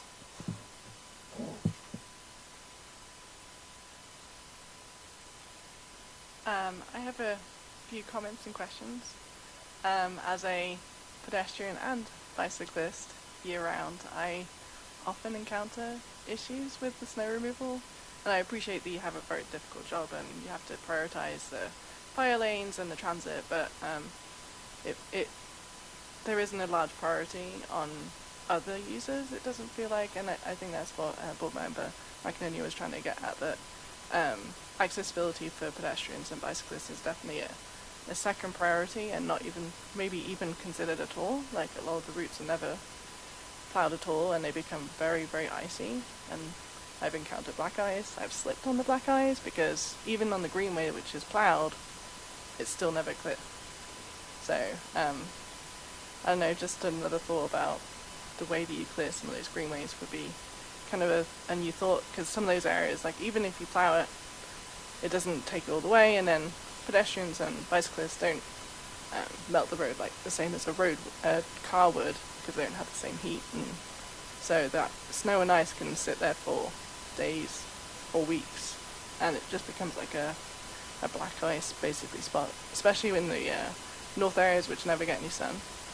Like, there's a couple of places on the greenway that it's pretty much just covered in snow the whole year, the whole snow season, and I had to get off my bike and walk it through because I don't want to slide off.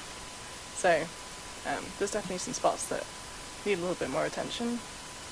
And I'd also say some of the ramps onto the greenway are never cleared. So it's all very well clearing the greenway, but if you can't get on it or off it, it doesn't really help that much. And some of the, I understand you just do the downtown greenways, but what about the other greenways in Longmont? Because there's several on the peripheries, which is still utilised by pedestrians and cyclists, but I don't think they're ever cleared. And so they are always a danger for pedestrians and bicyclists. And my other thought was also about the building up of snow when you do clear a road. A lot of the time, as Board Member McInerney was saying, was the snow builds up in front of where you're supposed to be exiting off a sidewalk. And so then you end up with a mound of snow and ice, but sometimes it's impassable. So if a wheelchair user was going to be coming along, they literally wouldn't be able to cross the road because there's a foot of snow right in front of where they're supposed to be crossing. So even if the road is completely clear, there's a pile of snow right in front of where they're supposed to be crossing. And that's something that could be done maybe in a later pass of snow clearing, but a lot of the time it's never cleared. And it accumulates over the season, and it just gets bigger and bigger, it gets more compacted, and I think it's kind of a safety issue, because those users can't actually use the sidewalks, and even if the sidewalk is clear, there's still a big pile of snow there. So, and then I guess my question would be, why do you only clear half of the bike path and bike lanes?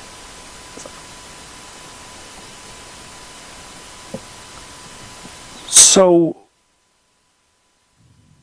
to clarify my comment, where there are parked cars is where we only would plow half the bike lane.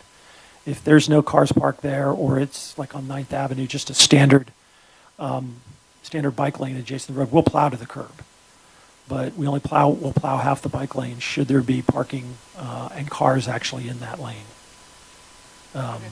We really don't, in the city, don't have like a system where we, I grew up in the southeast Pennsylvania area. They used to have snow emergency routes that are all noted with signs, and that if you park there, you get a ticket, you get towed.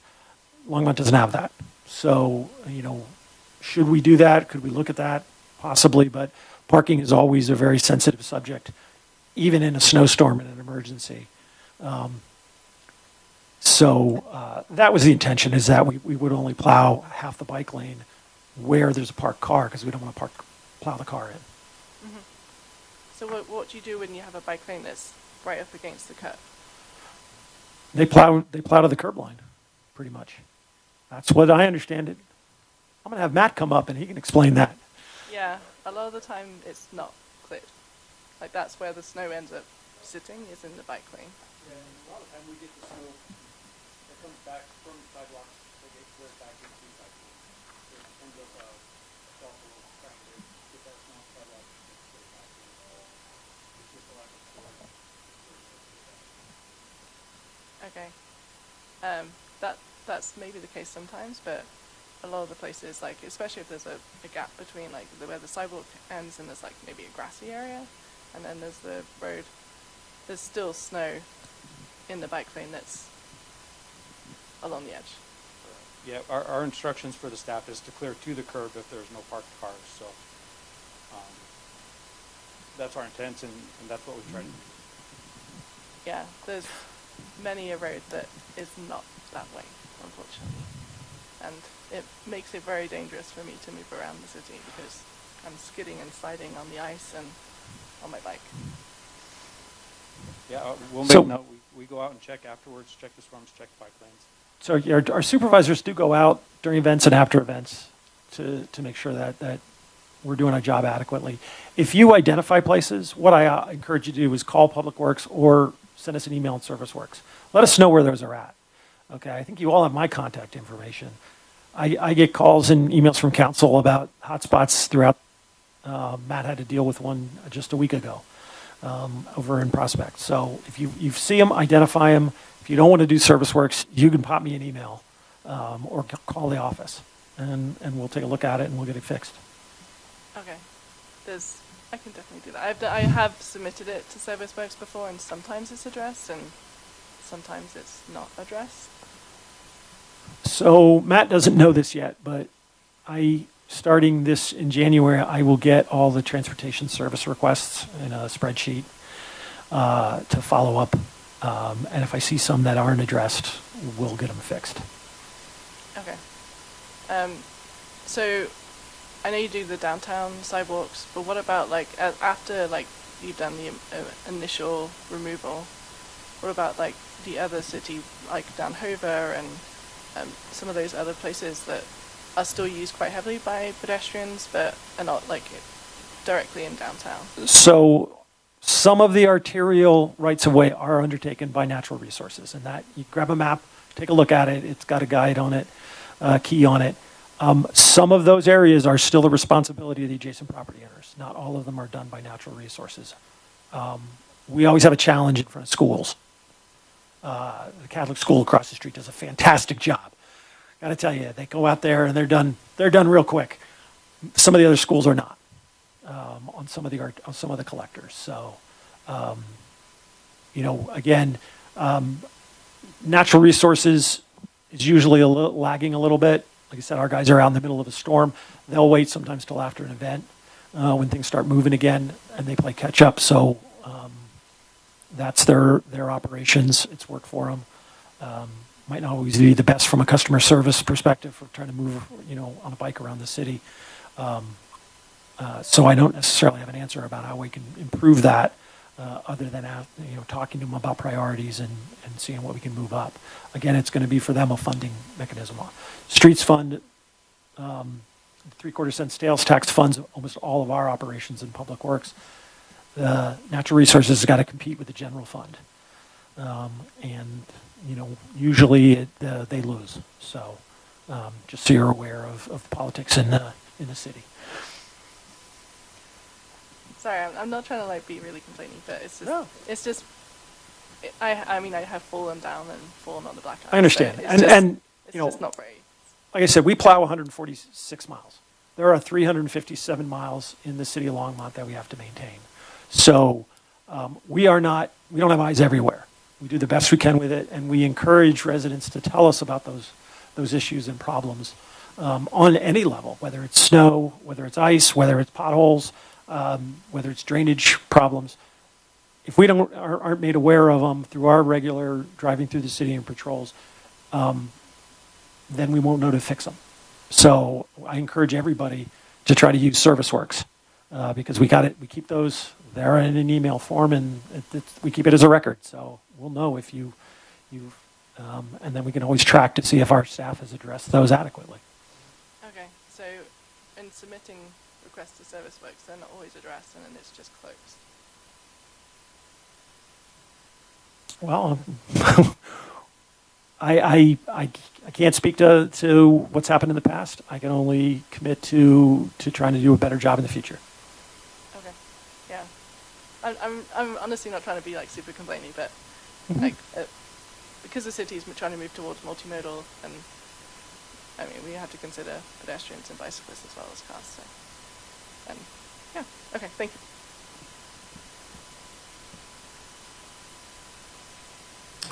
Well, I just want to say thank you for all you do. I think many people don't understand that we are understaffed, under budget, and they can only do with what they have. And I do understand, and I'm defending staff because I know what goes on in the city, and I know how hard they work. But I also know they have had complaints about the public service works phone number where people call in and they said they felt like their issues weren't being addressed, and I know that you all were working on that. So that is being addressed, but I also want the board to understand that we are having a deficit with employees across the city. And if you have over 300 roads that you have to get through in a storm, as a pedestrian or a driver, it's very difficult to get to those areas as well as those who are driving the trucks. So, and I guess because I'm from Chicago, I understand. I never even thought, I forgot all about the signs that we used to have on the side of the road. Like if you park here, you're getting towed. So that may be something we may need to address too. And I know the parking issue. That's gonna be an issue forever, ever, ever, ever. We're gonna be year 200, and Longmont people still gonna be complaining about parking.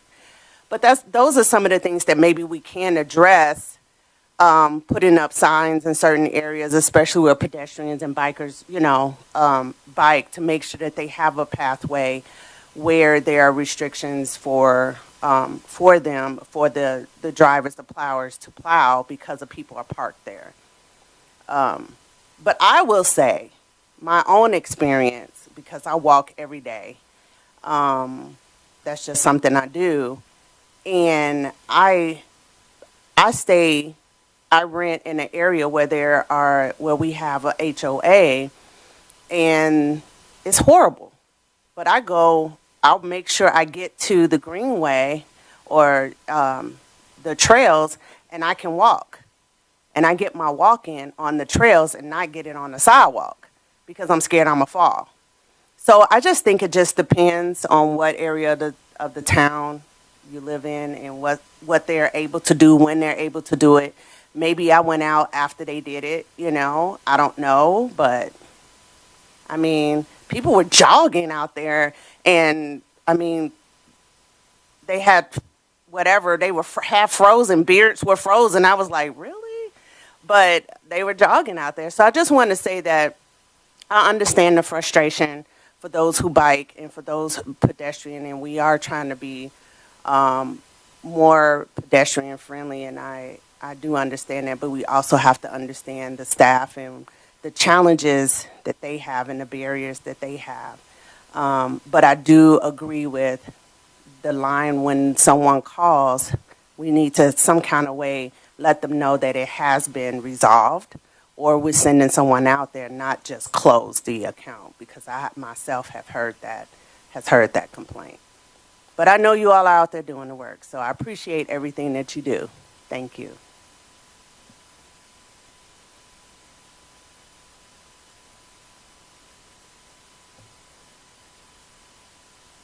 Thank you, Jim.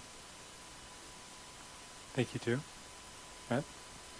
I guess, we'll start with Board Member Kim. If you want to make any comments for tonight's session. It's been very informative. I learned a lot. And Phil, do you have any more of these cards on you tonight? I do not, but I can get them pretty quickly. I gave a lot to Taylor, so maybe he has some to share. No further comments. Thank you.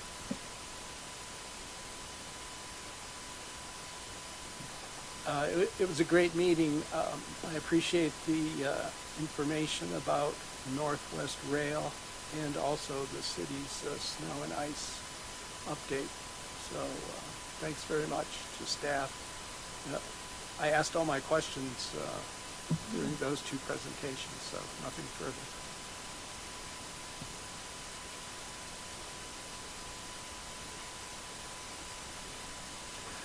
Yes, it was really refreshing to hear a comment from the public. I wish Ross could have been here to hear that. I'd certainly take what he has to say seriously. It's one of the main reasons why I am sitting here today on the board, and I'm adamant on keeping track of how we could continue to increase access to public transportation. And I'm very excited to see this summer what is held with the success of the microtransit, but I'm also very aware of the cuts to the Bolt. It's still only at 66% of the operation of where it was in 2019, and we're still waiting to see if the Route J or LX will ever come. And so, so I'm glad to hear public also interested in increasing our access to public transportation. And that is all I have for comment. Just thank you for the presentations. Otherwise, no comment. Have a nice night.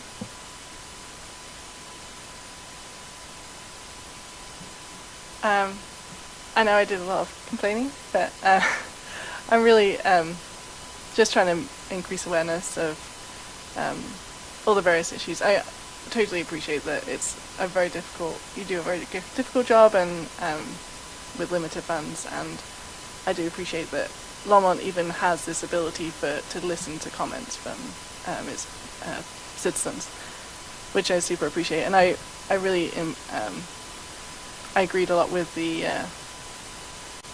public commenter who came in with what he was saying, because I've experienced that exact same problem myself, and I always will hope for better RTD services and more reliable and on time, and just more routes would be nice as well, because I personally used to use the J every day, and now it no longer exists, and I've used the LX many times, and now that no longer exists, so maybe one day we'll have those routes back. But I just wanted to say thank you for everything you're doing, and I do appreciate everything you do.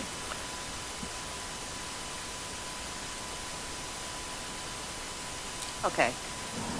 I do want to say I also agree with Ross, because I used to take the bus to Boulder all the time, but because of my job in Boulder, I had to drive because it takes too long to get to Boulder, and then on the way coming back, especially as a single mom with kids, and you have to be here.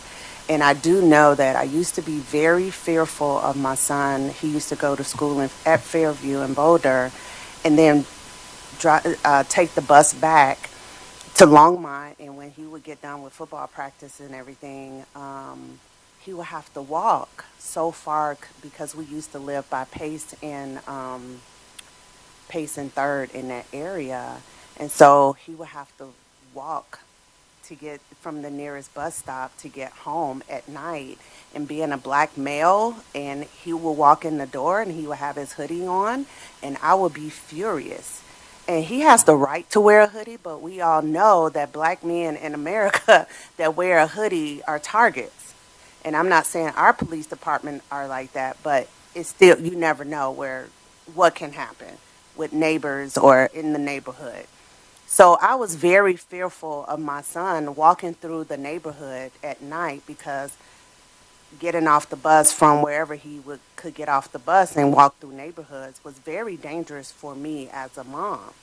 So we have to do better with bus routes, and especially one of the main reasons why I got on the transportation, I wanted to be on there, was we need to have a stop at every school,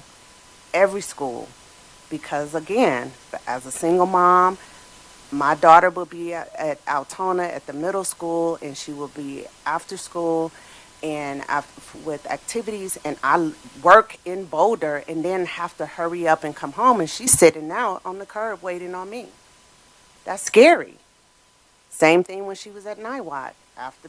Yeah, I know you said we have those micro transit or another bus that would come. We need public transportation where teenagers can hop on that bus and get to where they need to be across the city. And that's very important. So I hope that we can work on that, making sure that at least at the schools stops that our students will have a way to get on the bus and get home. And we also need to have bus stops in neighborhoods around the city for those kids who are, for me, not even for the kids, but for parents like me. So, thank you.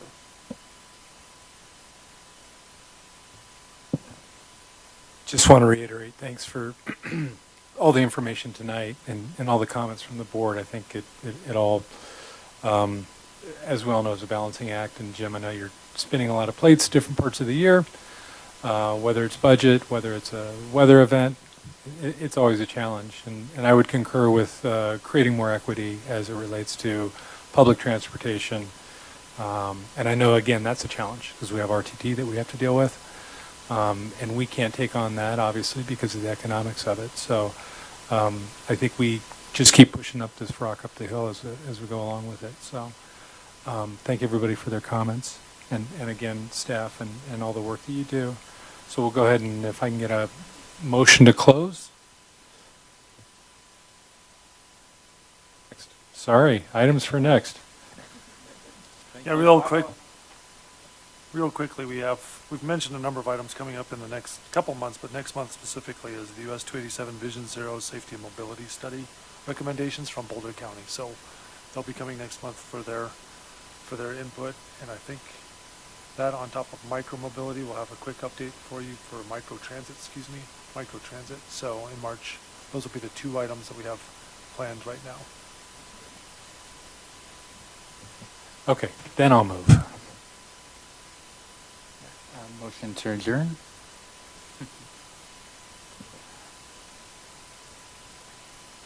Second. All those in favor, say aye. Aye. Any opposed? No? Okay, thank you. Good night.